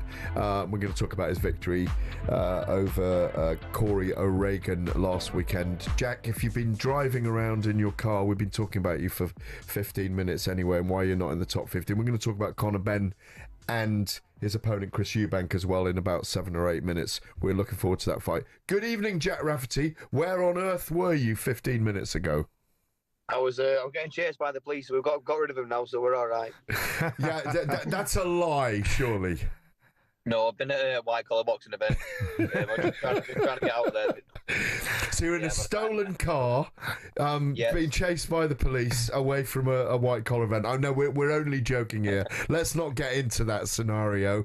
Look, let me get straight into it. Thanks for joining us. We did miss you in the last section. First of all, we were saying, why aren't you in the top 15 of any of the ranking organisations? And maybe it's about time. Yeah, definitely. I've been doing my job. I've been getting these wins, and like you said, I'm not in the top 50. I think I'm with the 19 or 22 with the WBC. But like I said, I'm doing my job, and unfortunately, I don't take care of the rankings, but if I keep getting these wins and these big shots will come soon, hopefully. You're a heat-seeking missile when you get into the ring. That's how I've perceived you now. Did you feel, given what happened after your fight last week, did you feel fortunate afterwards that there isn't a rematch being ordered by the Boxing Board of Control? Oh, yeah. I've seen that. I've had a bit of stick, but my name's getting passed about there, so I can't, I'm getting compared to Cheap Shot Raf. I'm getting compared to Mayweather, so I'll take that as a compliment. Oh, brilliant. Listen, I've got a fascinating fact about you, Jack, and I'm not sure you're going to notice this about your own career, mate, right? So, in your last 4 fights, your opponents have had a combined record of 55 fights. How many have they won? They've won 55. They've won 54 of them. No, they've won 52 of them. But that is impressive, mate. When you're talking about, you know, moving through the rankings and like Gareth said it there, you know, you're not in the top 15 of any governing body. But when you've had your last four fights against unbeaten fighters that have only lost one or lost two, you go, it's maybe a little unfair that you're not in that top 15. But where I'm going with this is, who next? Like you're gonna want a name now, aren't you? I think that Frank Warren's done a great job of building you. You've done your apprenticeship, but it's now time to let you off the leash. 26 fights, 26 wins, 17 KOs. It's now time to start picking off those names, right? Completely agree. Yeah, definitely. I think this next fight will be, you know, career defining. I think, you know, I'm introducing my name into the, you know, the bigger boxing. I think the next win, the next, you know, performance will, you know, put me well up there. Listen, I had a good conversation with your old man, actually. He come up to me while we were working on your last fight. You know where I'm going with this, don't you? Yeah, so he come up to me and he said to me, listen, Spence, I'm going to let you know, mate, I want $5 grand that my son Jack wins a world title. And I went, whoa, hold a minute. I'm backing you on that, mate. I don't want to bet $5 grand with no one. I said, I think he's going to win a world title. He went, no. I want to give you $5 grand to the charity of your choice if my son doesn't fulfil his dream of winning that world title. That's how confident I am. I said, mate, well, I'm going to give you the charity because you're going to have to donate that because you will win a world title. That's where I see it as well. I think you've had a great journey so far, and I'm really looking forward to seeing you step up into that world class now because it is time.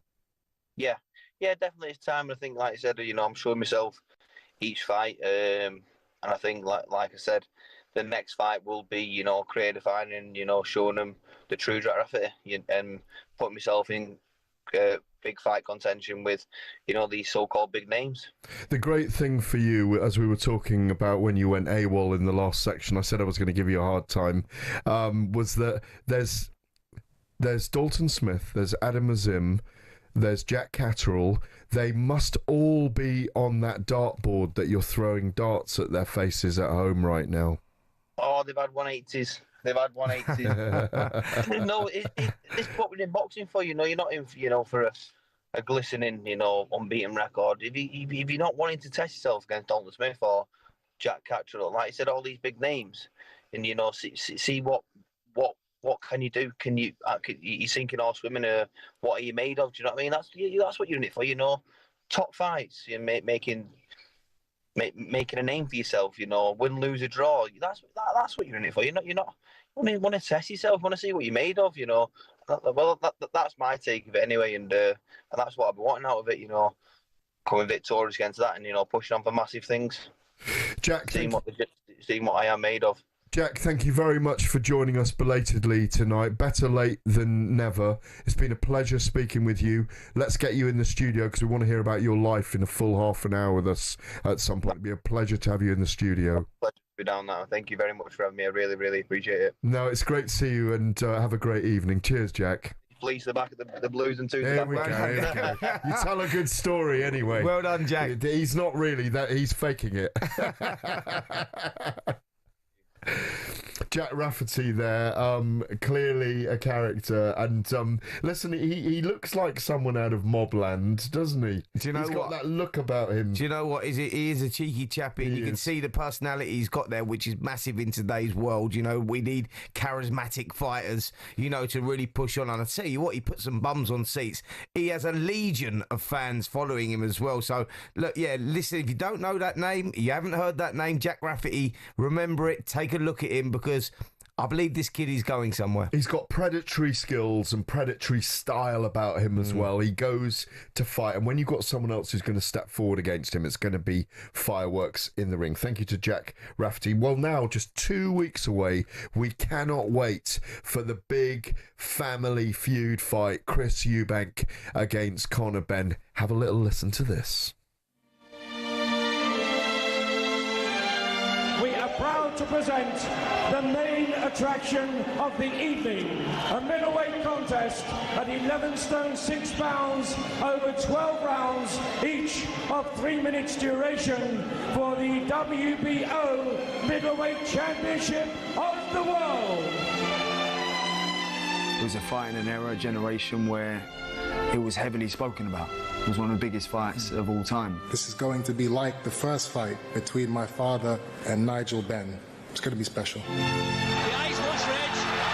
Let's look at the finish of the milk. It's all over in the 9th round.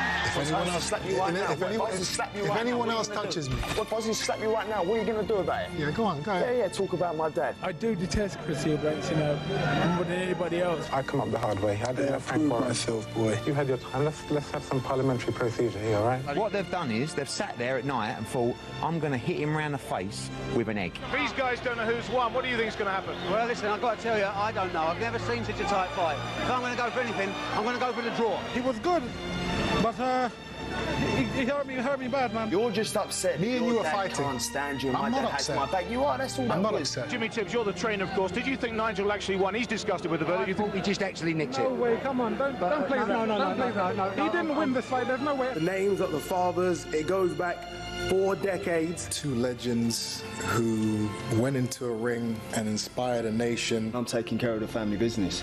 You know, the last fight was a draw. And, you know, it's about time I set the score straight. Now, finally, it's time for the Sons to get it on. The procedure will be parliamentary. Wow. Cannot wait for this. Rarely, if ever, have we seen the sons of fathers, and rarely, if ever, have we seen such enmity between bloodlines as this. An incredible build-up. 2.5 years later than it was anticipated. The drugs test, the egg gate, as we saw recently, the $100,000 fine, £100,000 fine for Nigel, not for Nigel, for Chris, over the egg gate. It's an incredible build-up. We're told that tickets are sold for Tottenham Hotspur Stadium. I was listening to Tony Bellew and you talking about it on Thursday with Simon and Jim. It's a massive event. Cannot wait. Even though one guy has performed at a much higher level, they're 2 weight divisions apart, from welterweight to super middleweight almost, with Benn and Eubank. But there's something about the heat around this fight that makes it unmissable.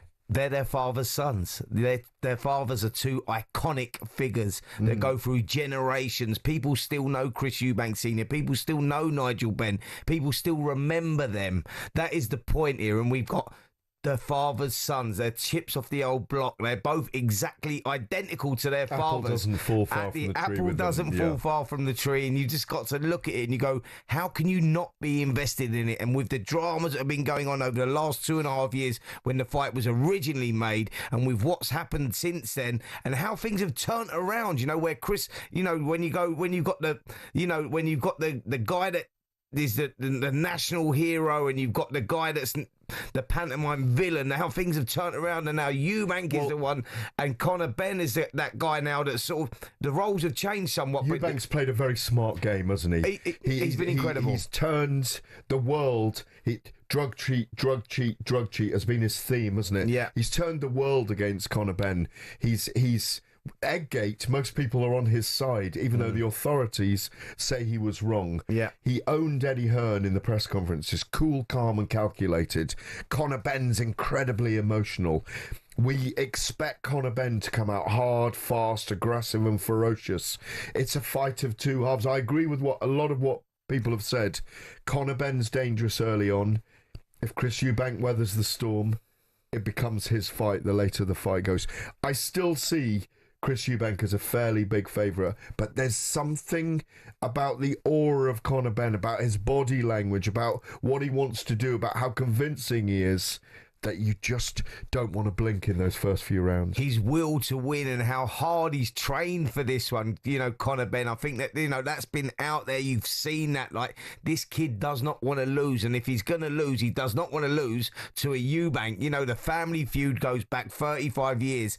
And it's just one of those fights that you're so engrossed in for so many reasons. And I'm with you. I think that Eubank starts a firm favourite going into this one. You know, size is a huge part. He's competed at a higher level. Yeah. He's delivered. You know, he's shown durability in the years as a professional as well. You know, take the Liam Smith fight out of there. Every fighter does get caught. He got caught badly and he got knocked out. We've never seen that before. You know, he's very, very durable. You remember the fight that he had with George Groves, where he was very strong. And the shops he soaked up, and you go, Conor Benn is an emotional kid. He will come out the traps like he'll be like a bull in a china shop. He will be going hell for leather. And the family haven't won one yet. No. They've drawn one and lost one. Absolutely. And he'll be going, that plays into it as absolutely. He'll go hell for leather and he'll give it everything early on. Will he walk onto one? Will he get himself knocked out by doing that? Will emotions take over? You know. Or will Chris Eubank just meet him in the middle from the opening bell? Or will bell? Chris Eubank look old overnight? You know, he's at 35 years of age now. He's at that stage of his career. It's like, it's so intriguing, but I think that Eubank will start a firm favourite for sure. But you can't write Conor off because of, you know, the kid is just like...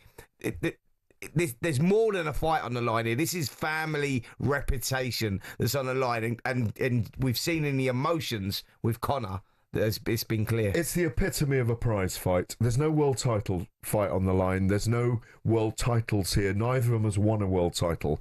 It's a family feud and it's a prize fight. You're watching and listening to Fight Night on talkSPORT.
Welcome back to Fight Night on talkSPORT. I'm Gareth Davies. He's Spencer the Omen Oliver.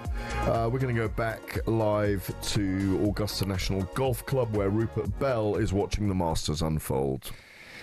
Rory McIlroy with a birdie at 13. Just settled after a wobble around the turn in this third round. So he's got back to 10 under par. Just had a par on 14 as well. Got away with it because he pulled his tee shot into the wood, but actually recovered well. So he's 2 clear of Corey Connors, who's playing alongside him, and responded after that early birdie blitz from Rory McIlroy with his own birdie run. But he's now becalmed at 8 under par on the back nine. Shane Lowry, he's doing all right on the back nine. A birdie at 14 has got him to 7 under, just 3 back.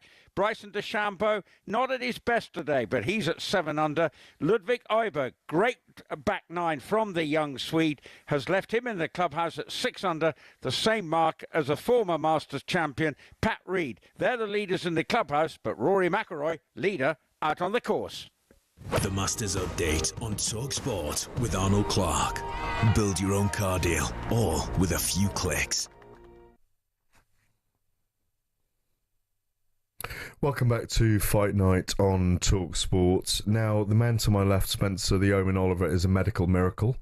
So too is Michael Watson, who our next guest operated on. He's masterful, he's wonderful, he's very erudite, and he is the one and only consultant neurosurgeon, Peter Hamlin, who joins us from his home in Kent, I believe.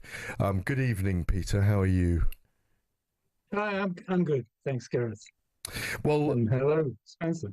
Good evening, Peter. Well, many years ago now, Michael Watson suffered very damaging trauma to his brain in a fight with, or as a result of a boxing career, and on the night of a fight with Chris Eubank, of course. And you operated on Michael, I think it's 7 times, and you call him a medical miracle. And on Wednesday, we revisit the Miracle Mile with Michael. Is it 23 years ago we did that whole week of Michael where we walked the marathon? It's for a brilliant cause, isn't it, Peter? Yeah, so Michael and I have been journeying together since 1991 on that fateful night when he was injured. It was in 2003 that we spent 6 days walking the whole course of the London Marathon. And we're getting back together again now in his 60th year to walk a magic mile of the marathon. And it's really what's fired us up is the opportunity that AI, and I know many of the people listening and watching, they think AI has got a lot of risks to it. But actually what AI can do for neurological patients is remarkable. And we're really coming together to push that whole project. You created the Brain and Spine Foundation. The new name for it is iNeuro now, which is your kind of research arm. Is it true that AI can actually radically transform and change spinal and brain injuries? Absolutely. And it can do it for all neurological patients. But it's, your audience is interested in sport, and what it can do in sport is incredible. So we're able, we know that the main concern at the moment in sport is the effects of concussion and repeated minor head injuries producing dementia-like troubles. We know also that we've got some fantastic treatments that slow the progression of dementia. But what is the point of applying those at the point the car, if you like, starts to splutter, run out of petrol? If you become symptomatic from dementia, you've run out of brain potential or petrol. And if we can diagnose those conditions years before they become symptomatic, you've changed the whole game. Same treatment, just applied 5 or 6 years before we currently apply it. And that's what we can do with AI. We can take your mobile phone data. This is science. It's not clinical stuff, but it's science. We can take your mobile phone data, analyze your eye movements, your speech, how you phrase the words, your variation in your vocabulary, how much of a conversation you occupy as opposed to the person you're talking to, how you dial the numbers, how many conversations you have. We can take that massive amount of data and tell you 5 to 7 years before you become symptomatic that you're going to develop a dementia. And if we plug the leak in your tank, your car will carry on and take you home. If you don't plug that leak until it starts to splutter, you're going to stop your journey where we discover the symptoms. So it just revolutionizes things. So this is groundbreaking science. I mean, we're sitting here marvelling at this, aren't we, Spencer? I'm absolutely blown away by this. So you saying, Peter, that is this in action now? Are we up to date with this? Is this something that could potentially be happening, or are you saying that this is where we're at with this AI system now? It's Spencer, it's potential. Right. But this isn't potential like in a myth, like we're going to cure cancer in a few years' time. Sure. This is stuff we can absolutely do. Wow. We can do it in a science laboratory. It's simply a case of multiplying it, amplifying it, and delivering it into a clinical surface. And I'll give you another example. This completely blew me away. And I like to think I'm fairly up to speed. I headed off to Paris with a remarkable guy from the world of motor racing called David Richards to look at a project that had actually been funded by F1 many years ago. And they are now using AI and massive robotic power, computer power, to analyze EEG, the electrical recording of the brain. And they were able to train people who were paralyzed to move artificial limbs just by thinking. So the computer records their electrical brain activity and can interpret that random noise, which we've been able to record for decades, but to us it's just like a detuned radio. It can interpret it and actually get these people to pour a cup of tea with an artificial arm. Wow. And there's another group who are doing the same stuff to return the power of speech to people.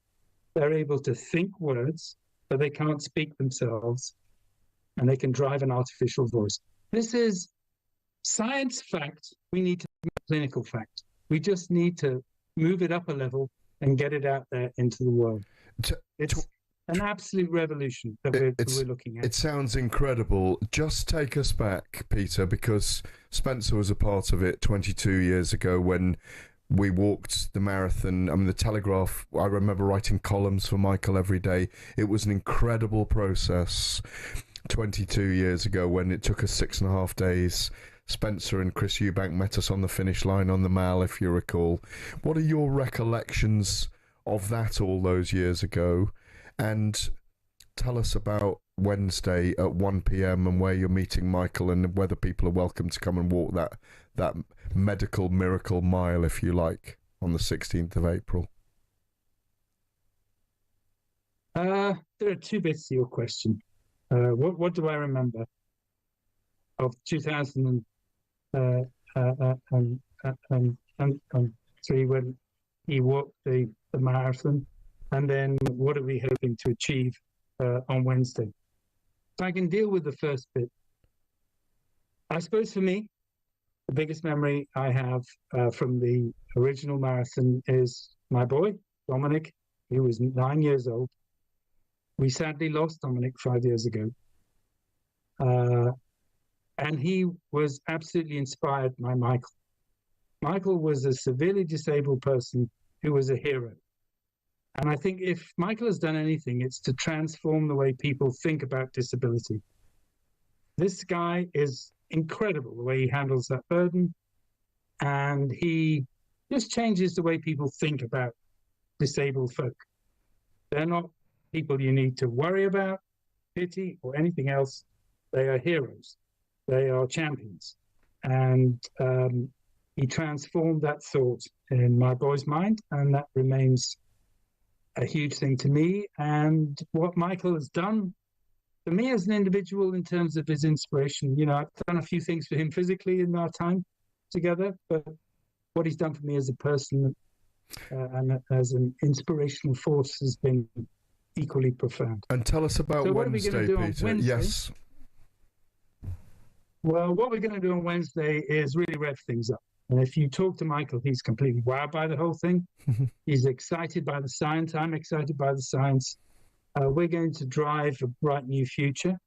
And all I need is for you people to pile in with the money.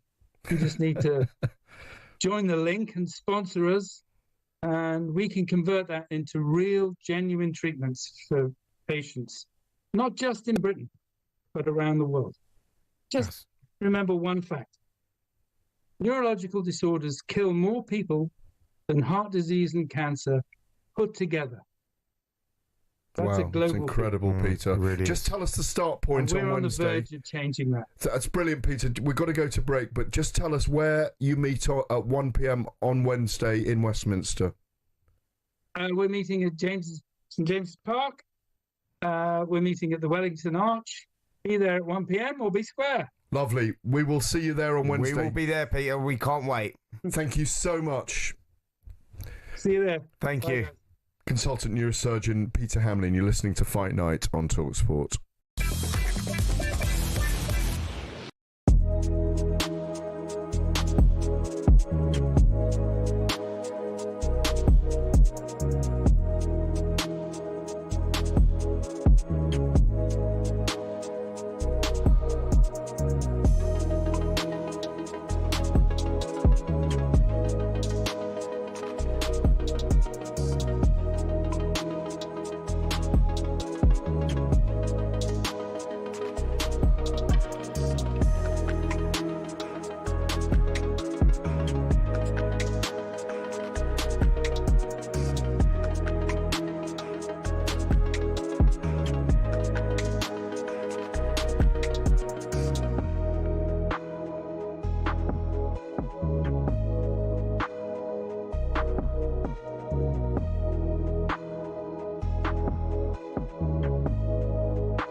As Lewis Hamilton, now at Ferrari, dares to dream of a record 8th F1 world title, the Tifosi will be hoping the Brits can bring glory back to Italy. To many, Ferrari and Formula One are inseparable. They're the only team in the sport today to have competed in the first World Championship in 1950, are the most successful team in history, and have built some absolutely gorgeous cars. Their first driver's title was won in 1952 by Alberto Ascari. Considered one of F1's most dominant and best-loved champions, he drove the iconic Ferrari 500 and defended his title the year after. It was Juan Manuel Fangio in his Ferrari 250 who secured the team's next driver's title in 1956. Remember, he was world champion 5 times with 4 different teams. Mike Hawthorne, Phil Hill and John Surtees also won titles for Ferrari in the 50s and 60s, and the cars back then were beautiful, and they even sounded great, didn't they?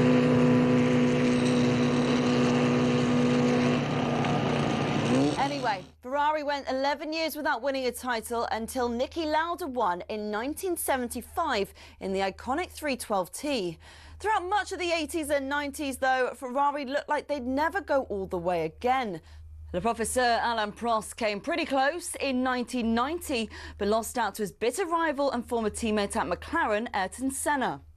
It was only when John Todt recruited a swathe of staff from outside of Italy, including Michael Schumacher, that the glory days returned 21 years after their last driver's title. The turn of the century saw the prancing horse sprint to an unprecedented 5 consecutive championship doubles. And after Schumacher left, Kimi Raikkonen reclaimed the driver's title immediately. But despite employing 1,500 people, the Iceman remains the last Ferrari world champion. So, 16 constructors' titles, 7 more than McLaren, and 15 drivers' titles, 4 more than, again, McLaren. Ferrari are truly Formula One's top team. Forza Ferrari.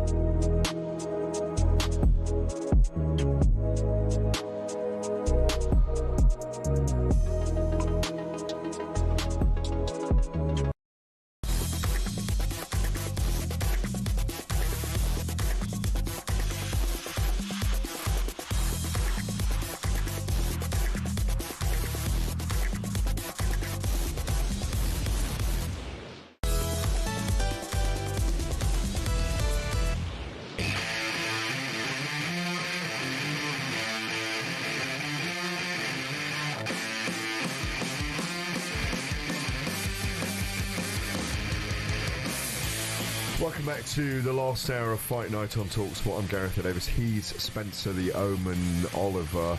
We're going to talk the vacation of the WBC title by the great Dmitry Bivol, which gives us a trilogy fight with Artur Beterbiev in the light heavyweight division. Next, Gully Power, the featherweight boxer who is part of the Riyadh season Grand Prix events, will join us. We're going to listen to Eddie Hall, who I interviewed earlier this week. Once the world's strongest man, fighting dwarves, fighting in MMA, picking up cars and throwing them at people, and thinking about walking through or punching his way through a brick wall when he weighed 200 kilos. Eddie Hall, and then we'll look ahead to Ben Whitaker and Liam Cameron and all the big fights to come. You're listening to Fight Night on talkSPORT. So, time is running away with us, my friend. This is my favourite 3 hours of the week, and it's brilliant to spend it with you once more.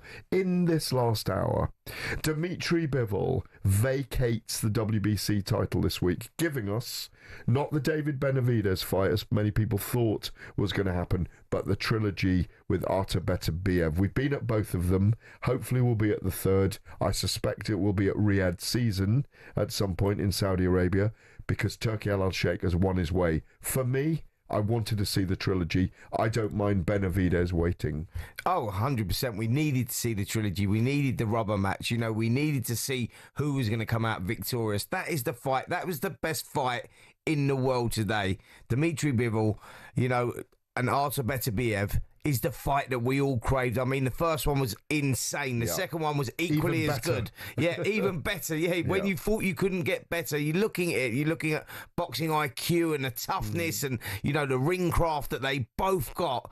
We needed the third one. Of course and thankfully, we get it. And Bivol made the adjustments to win the fight beautifully the second time around. Starting to show signs of wear and tear. Beterbiev, nearly 40 now. now. Oh, he is 40 now. He is 40 now. Yeah. He's crossed 40. He is. I just feel that he will bring everything, but I just feel Bivol's a favourite going into that third fight. Going off the last fight, you say, Bivol just seemed to... Look, it was all about who could adapt, who could change things. The first one was, it was very tight, could have gone either way. Artur Beterbiev got it, and I thought rightly so as well, like you did. I think we had him 3 rounds up, didn't we? But their top rounds were very close, and it was what you was looking for. And you think, right, who can adapt here? Who can change? And that's who's going to win this fight. I thought Beterbiev would go and win it more convincingly, but Bivol proved me wrong. He showed what a class act he is. When he had to tough it out, he toughed it out, and he boxed him at range at times, and he controlled that space, which he couldn't do in the first fight. But he showed that he could make those adjustments, and that was the key. I think he starts a firm favourite going into the third fight. I think the division lines up naturally as well. Don't know if you agree with me or not, but the WBC, just to tell the news of it, had ordered Bivol to fight its top contender, David Benavidez, the guy that everyone says Saul Canelo Alvarez avoided for 2.5 years. And a purse bid had been ordered for last Tuesday, but he vacated. He left because he wants to fight Beterbiev. For me, the division lines up perfectly now. Benavidez against Callum Smith. Yep.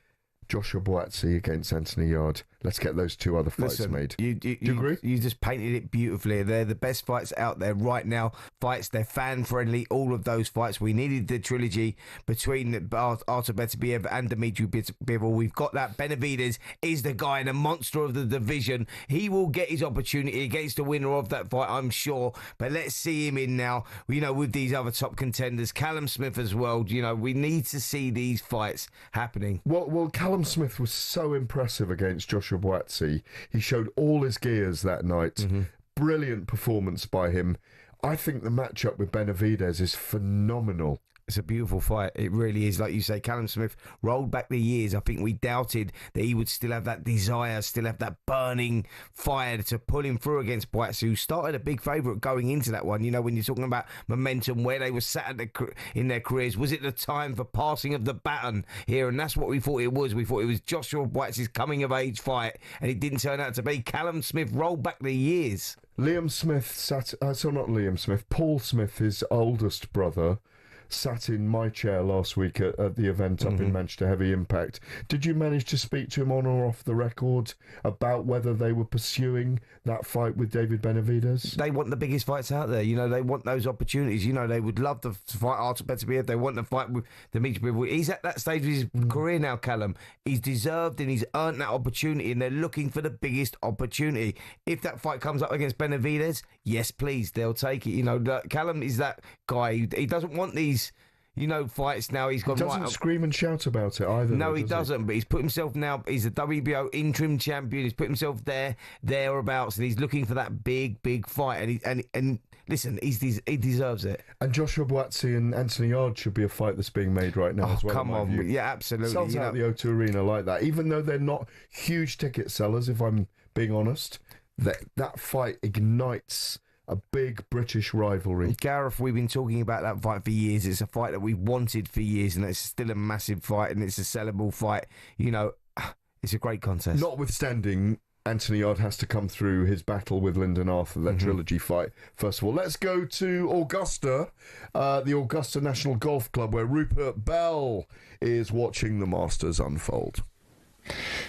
Rory McIlroy is having a magical day. There was a bit of a blip at 8 and 10, but he's just had his second eagle of his round, a spectacular second shot at the par 5 15th to no more than 6 feet, set up the eagle opportunity, and he's gone to 12 under par, and that means he's 4 clear of his playing partner Corey Connors, who's at 8 under par. Playing all right himself, the Canadian, but he's having to withstand a golfing exhibition from Rory McIlroy. In third spot, we have Shane Lowry, Justin Rose and Bryson DeChambeau. Just Shane Lowry playing the 17th.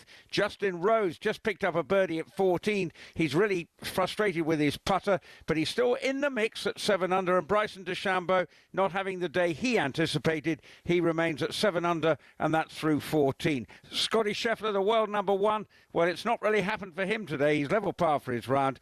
Ludwig Eiberg has played himself into contention with a strong back 9, and he's at 6 under par. But today is being totally dominated by Rory McIlroy. The Masters Update on talkSPORT with Arnold Clark. Everything for your car, all in one place.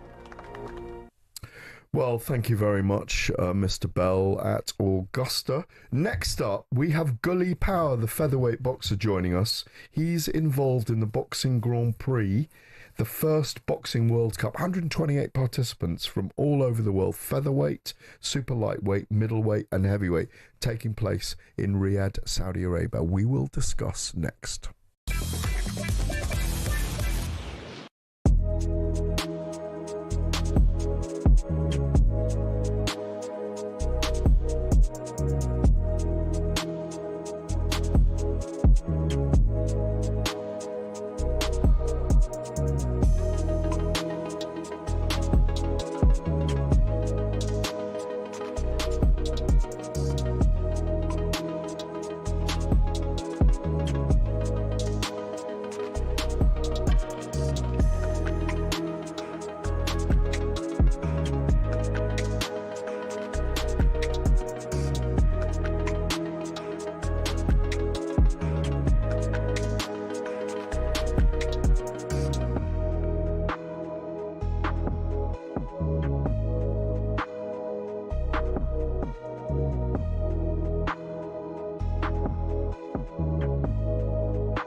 Welcome back to Fight Night on talkSPORT. I'm Gareth Davies. With me, my wingman, the one and only Spencer the Omen Oliver.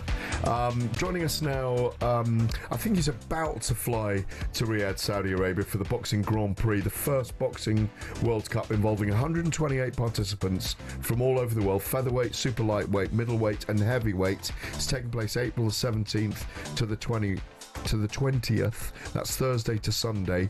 To try and shed some light on it and see how he got selected for this is the one and only from Wolverhampton, Gully Power, the featherweight boxer. Good evening, Gully. How are you? How you doing, man? Hope you're good.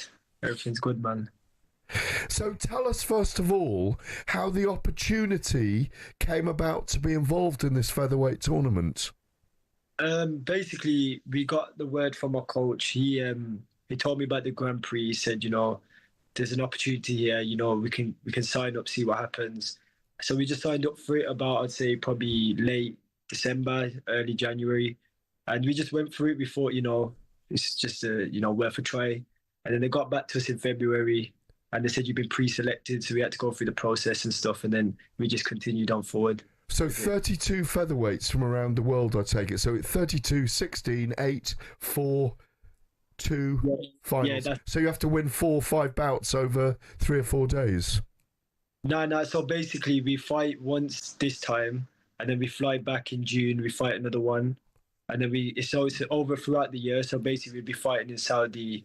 Obviously, if you continue winning, you keep going back to Saudi and you keep fighting. And what are you fighting? Is it 4 rounds, 8 rounds? How are they? Obviously, you're an unbeaten fighter in 11 fights. How is it? Is it 10 rounds, 12 rounds? How does it work out? So from what I know, I think the first 2 are 6, phase 1, phase 2, quarters, semis is 8, and then the finals is 10 rounds. And I've heard that it'll be on a big Riyadh show as well. So that kind of the card. Just finally from me, Spencer. And what is the reward for winning it? So you make a lot of money, and then I think you get like a WBC award, and you get to fight for a WBC silver as well. So you get put in the world rankings, which is obviously great for fighters like myself to get up there. Gareth just asked the question that I wanted to ask, actually. What was the reward? And I think that's what it is, isn't it? It's about opportunity, Gully, and that's exactly what it is. It's about getting your name more recognised. You're 11-0 now, so you're still very much at that apprenticeship stage of your career. But this gives you an opportunity to show your skills on a bigger platform, on a bigger show, and then you get, you come through this series, and all of a sudden you find yourself WBC silver belt. Now you're in the rankings, and you're there or thereabouts, and you've got that opportunity to box for the dream, which is the green and gold belt. Yeah, 100%. It's just, for me, it's about daring to be great. I've taken loads of opportunities. I've never come through. Do you know what I mean? I've always said yes to every fight, and now it's time for me to move forward in my career. And, do you know yet who you're fighting? Has the draw been made? How is that all worked out? So from what I know is I'm literally flying out early in the morning, so I'm literally leaving mine at 5 a.m. But we get the draws on Tuesday, and then the fight's on Thursday. So it's like a bit like the national championships and the amateurs. That's what it kind of reminds me of.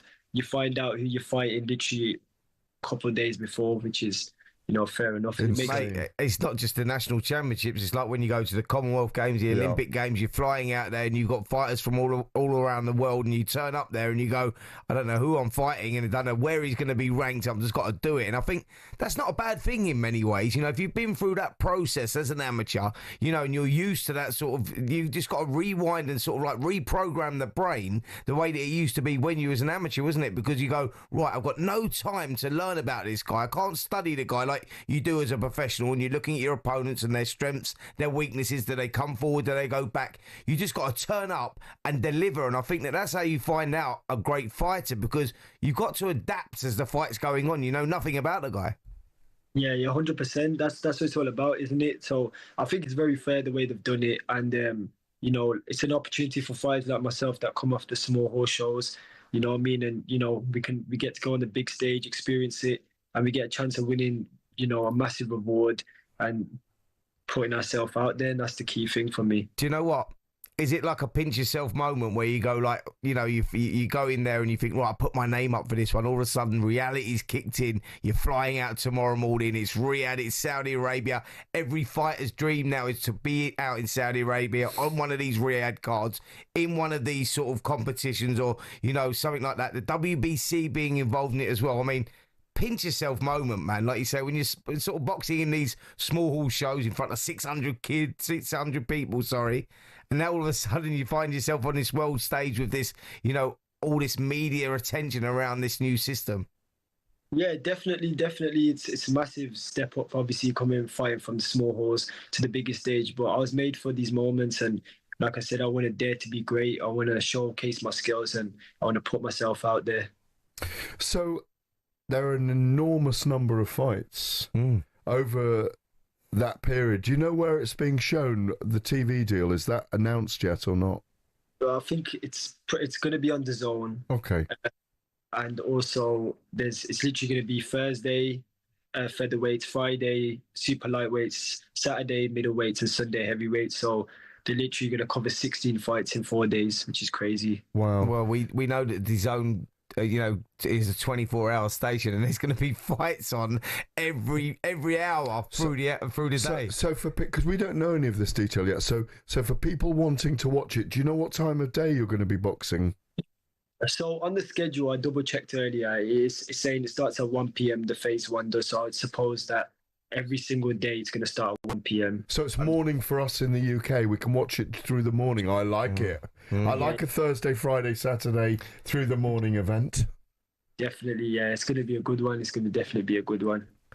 Brilliant. Well, listen, Gully, what can I say, mate? But good luck. I mean, I think it's fantastic that you've got this opportunity, and that's what it's all about right now. And I think that's what Riyadh season has brought to boxing and to young fighters like yourself, is like giving them opportunity. And this is a massive one for you on a big platform. And this is the time where you go, like you say, it's your opportunity here, and it's what you do with that opportunity, and you've got to take it with both hands. And I'm sure that you'll do that, Gully. And we're really looking forward to watching you and supporting you, mate. Thank you very much. It's just, I'm going to get out there tomorrow, climatize, get ready for the fight and get the win and come back. Just stay disciplined, stay in the gym, on to the next. But I'm not going to overlook anybody.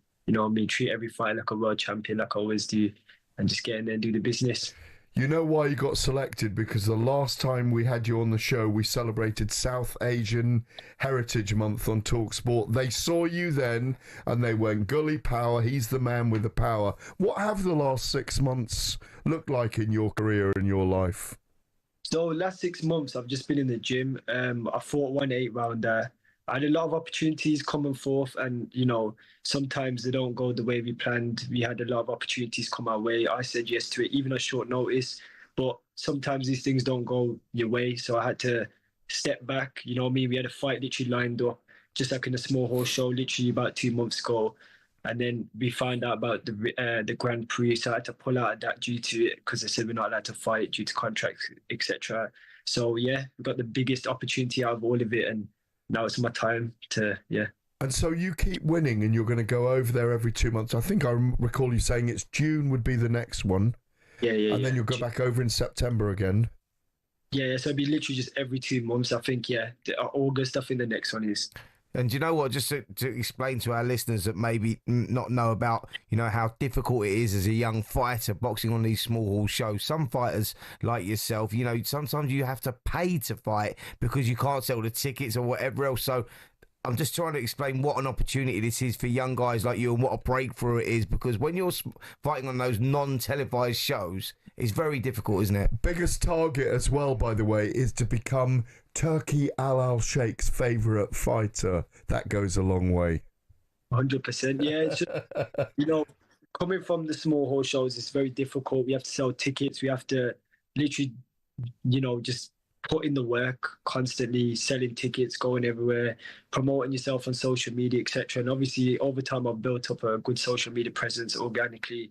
But I've just want to be the best. So sometimes you can't give up on yourself, and you have to keep moving forward. And I'm going to continue to keep going forward. And but what I love about you is that you stay ready and you're prepared to go. Like you say, that this is life changing right now. That next week is life changing for you. Win there, you return again. You go back to camp. It's just an amazing opportunity. I'm really interested to see how this unfolds. I really am. And do you know what? For our listeners, we can see you, the people that are not watching you on YouTube, we can see you. And I'm looking at your face, mate. And I know fighters, and I know, fighters feed off a little bit of pressure and feed off a little bit of opportunity. And I can see that little glint in your eye and that little smile in your face that tells me, this kid's ready. I know that as an ex-fighter myself. I'm looking at him, I'm thinking, if I'm boxing you right now and I'm looking at you, I think, he's ready for this. He's up for it. He wants it. I know I've got a tough night, and I can see that in you. Yeah, definitely. It's like with me, I'm like that in sparring, I'm like that in fighting, I'm like that wherever I go into boxing, you know what I mean? And you gotta be like, with me, I'm hungry, I just want to fight all the time, you know what I mean? That's literally the way I live. I stay in the gym, literally after my last fight, I was in the gym on the Monday, back in the gym, ready for the next one. And I think I got the old school mentality. I just want to keep fighting as much as I possibly can. And, I want to leave my name in the books in the future. But until then, I've got to keep winning, stay ready and stay in discipline and listening to my coach. Final one, Gully. Do you know how many of those 128 participants are from the UK? I think I think there's only 3, literally. I'm the only one in the featherweight. I think there's one that I've seen in the middleweight, 2 in the middleweight. Who is that? There's Hamza Azim from BCB, and there's one other lad. I think his name's Sean Arkwright. I've seen, but there's a few other names, but I need to double check that, to be fair. No heavyweights? Not that I've seen. That's because they're all signed up with Frank Warren at the moment. Listen, go well next week. We cannot wait to see how you progress. Our blessings with you. Enjoy Riyadh, Saudi Arabia and the Boxing Grand Prix. Yeah, good luck, Gully. Cheers, Gully. Thanks for joining us. We appreciate your time tonight. Gully Power there, the featherweight boxer who is fighting in the first Boxing World Cup in Riyadh, Saudi Arabia next week. You're listening to Fight Night on talkSPORT.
Welcome back to Fight Night on talkSPORT. I'm Gareth Davies. He's Spencer the Omen Oliver. Well, the world's strongest fight is taking place at XTB KSW 105. It's an MMA fight in Gliwice, Poland, between Mariusz Pudzianowski and the one and only, once strongest man in the world, Eddie Hall. I caught up with him earlier this week, and this is what he had to tell us. I'll jump straight into it.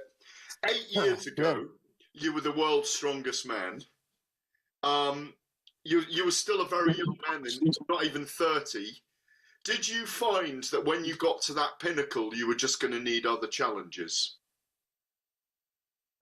Yes, I think that winning World Strongest Man was definitely a very fulfilling dream, and obviously a lifelong dream. But when I won it, it was a very weird sensation of winning the title and then coming home and having been, I retired the day after. Well, the same day. When I won it, I retired from Strongman. And coming home and doing normal stuff, like coming home and changing nappies and putting dishes in the dishwasher and making your bed in and taking the dog for a walk, it just made me realize that it didn't quite mean, it wasn't quite as life-changing as I thought. It wasn't like, oh, right, I've completed it, I can relax.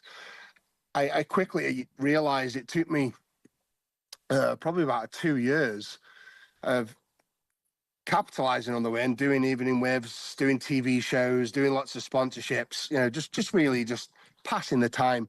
It took me 2 years to sort of realize I needed something to chase. So, that's when I started resetting my goals and getting stuck into bodybuilding, arm wrestling, fighting, and winning titles is not all what it's made out to be, that's for sure.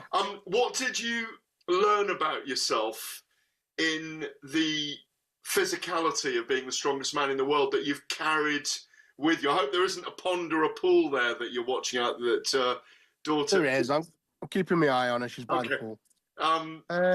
What did I learn about myself? That you carried into fight sports? I guess the best thing I learned across my strongman journey was just being so in tune with my body, and now have the capabilities of literally, I can sense when I'm going to get ill, probably 3 or 4 days before I'm going to get ill, just by my training, my breathing, my heart rate. And I don't use any tools. I don't use any devices. I just know it. I just get that sense. And that's when I back off. So having the ability to recover, I think, is like my superpower. It's just like something that's just become so accustomed to me now. I'd say that was the biggest takeaway from the strongman by far. Just having this body-mind connection, far better than anybody else on the planet. Do people assume because you're a strong man that you're also a tough man? I think they kind of do. I think big men that lift heavy weights are just automatically in a category where they can go into a pub and cause destruction. Have you ever? In my youth, I probably have. But those days are far gone. The segue for that question is, are you a fighter inside? I think I've always been a fighter. I think growing up with 2 older brothers, you have to be a fighter. And that sounds daft to say, but I can hand on heart say, I don't think there was a day that went by in my childhood where I wasn't punched in the face and threw a punch. And that I'm being deadly serious with that. So I think, deep down I am a fighter. And I had many fights in my upbringing, my surroundings. And I guess adulthood took me away from that, becoming an adult and getting a job and getting into strongman and going to the gym took me away from that scenario. Have you found that as you've got into boxing, I mean, it's quite a while now, it's 8 years that you've been in combat sports, it's not a small period, that you have more respect for fighters and that you have a different outlook on that area of sport now? I think every single day I spend in the combat arena environment, I have more and more respect for the fighters every day, because it's you versus you. You know, you go to training, and yes, you've got a coach there, but you're the one that's got to push yourself to absolute exhaustion. You're the one that's, when you're getting punched and kicked in the face, you've got to pick yourself up at the mat, wipe the blood away, and go again. So it's, the admiration for fighters is through the roof, really. I think, and I've done a lot of sports. I've done swimming, done strongman, I've tickled bodybuilding, and I've tried my hand at many, many sports. But I think fighting, you got to take your hat off to them, man, because it takes big balls to train all year round, get in a ring, and literally put your life on the line. Let me ask you, do you think Dubois can beat Usyk second time around? Yes, I think, I think Dubois has beaten Usyk. I think that low body shot was a very sort of on the line judgment. Some could have said Dubois would have won that match. So I think he's got all the capabilities. He's proven he's got the capabilities to go and beat Usyk. So I think I would honestly probably lean to more towards Daniel Dubois winning this than Usyk. Just because of his. Who wins out of Parker and Dubois? I don't like to say. I love Parker's style. I think Parker's got big balls because he's not particularly a big guy, is he? No. But he's gone in and he's gone up to 129 kilos now from 112. By the way, they built him up.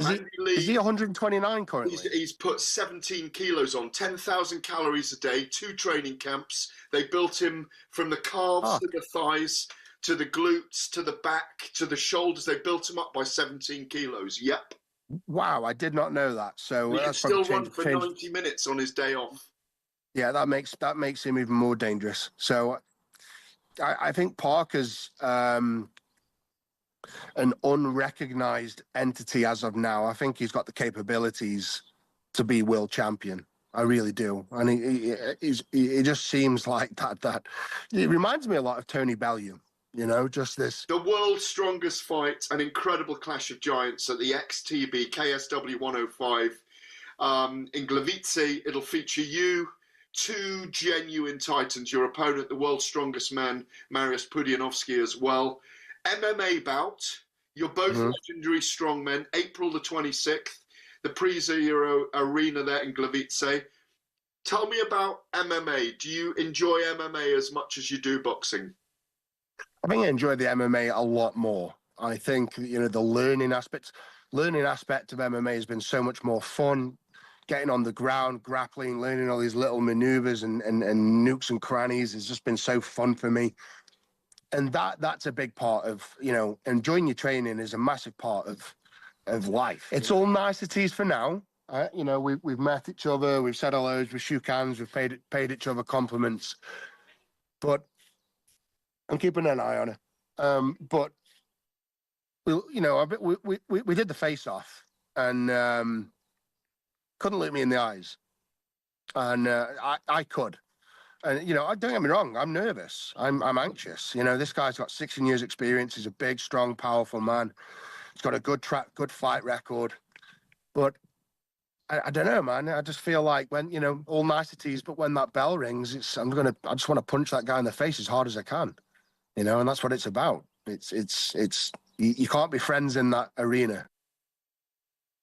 Well, a mere slip of a man now, 130 odd kilos. He was 200 kilos at one point, and he did tell me that he used to think about turning cars upside down, and like the Incredible Hulk, and actually could have walked through a brick wall, literally. He really loves his fight stuff, and I'm kind of looking forward to him fighting a man who's also been the strongest man in the world, as opposed to 2 dwarfs, which he fought in an MMA arena last time out. Gives me hope. But what would you? Yeah, but it. Well, I remember when we were in Wrocław for Daniel Dubois and Alexander Usyk. It was a city that was famous for dwarfs. It was. And you stepped into that platform, put your head through one, and we took an amazing picture that day of you dressed as a dwarf. I had to bend down for that picture as well. We've even looked at it today.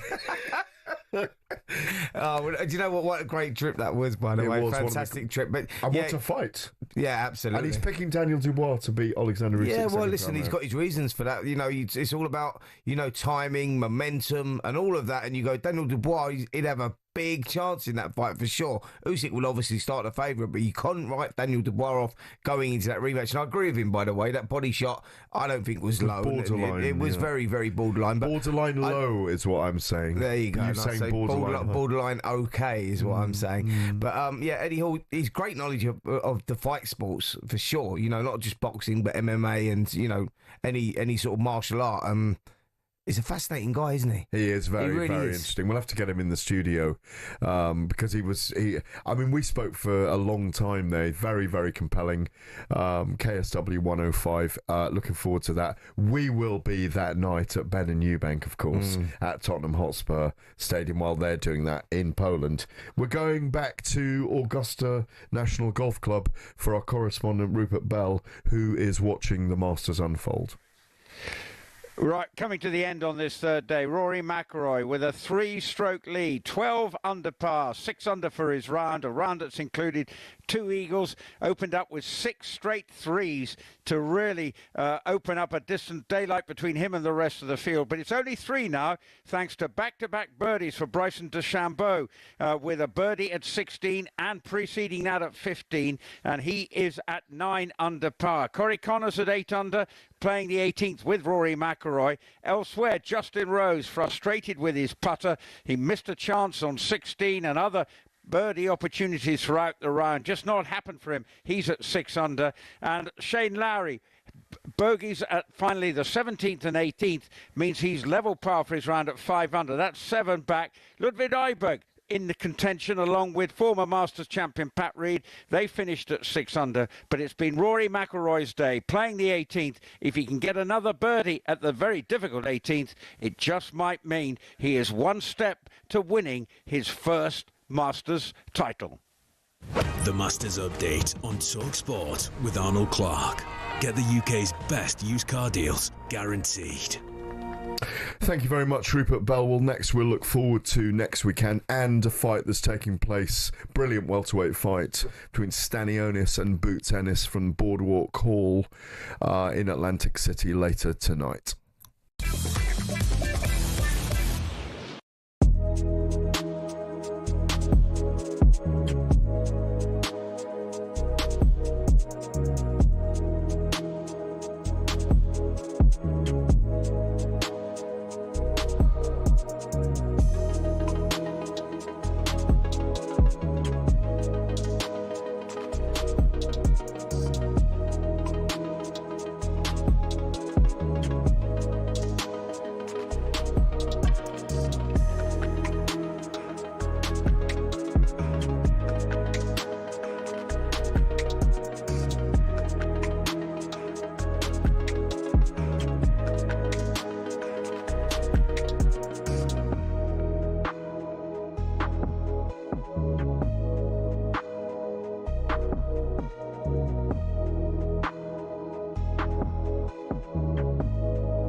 Welcome back to Fight Night on talkSPORT. I'm Gareth Davies. He's Spencer the Omen. Oliver, it's been a pleasure to be with you tonight, Spencer. Finally, 3 events to discuss. One taking place at the Boardwalk Hall, Atlantic City. Jaron Boots Ennis versus Imantas Stanionis. The 2 best welterweights in the world, in my view. Unification fight. Boots Ennis, 29 knockouts, I think he is, from 33 victories, if my memory serves me right, under the auspices and the umbrella of Matchroom and Eddie Hearn now. It's time for him to shine. I think he will tonight, but I think the Lithuanian will be tough for the first half of the fight. Stanionis is one of those guys that just comes, he pressures, he's got great body shots, and he's just relentless in his work. But Boots Ennis is exceptional. He's a superstar. You know, I think that he's known to obviously the hardcore boxing fans will appreciate exactly how good this guy is, and I think he's going to go out there to the wider audience. He's a sensational fighter. Stanionis is a good fighter, but he's sensational. I expect Boots Ennis. I think stylistically, Stanionis is going to go at him. Did I say that? What? Stanionis. I love your misappropriation of names. I know it's one of my delights. I apologise. Stanionis. He's going to go straight at him. And I think that will be his undoing, because Boots Ennis is great on the inside. He works well at long range as well. He works well off the jab. His punch selection is brilliant. And he's got knockout power. Stanionis has got a tough night. He has got a tough night. But we are looking forward to that. It's on DAZN, of course. Tune in for that at about 3 a.m. That fight will take place, I believe. There's bare knuckle next week. That's live on Saturday night on talkSPORT, on the YouTube channel, on the boxing YouTube channel. BKB 40, Liam Reese against Martin Raffel for the super welterweight title. It's going to be banging in the Vale. There's only about 1,500 fans in there, but I've got to get you to bare knuckle. I'm coming. Dan Podmore's I'm coming, mate. Defending the Bridgerweight title against Markic as well. I want you there, because even though you're a purist, and you're a beautiful purist when it comes to boxing, the atmosphere is off the charts. Mate, I'm open-minded as well. You know, like I was sceptical about this when it first come out, but the more I'm hearing about it, the more I'm seeing it. I'm seeing little clips of it. The more you talk about it, I think, hold on a minute, I think I need a little bit of this. Well, I think it was the dark underbelly of sport at one time, but the legitimisation of more people coming to it, the Trigon, which they fight in a triangular arena, the fights are over very quickly, very often.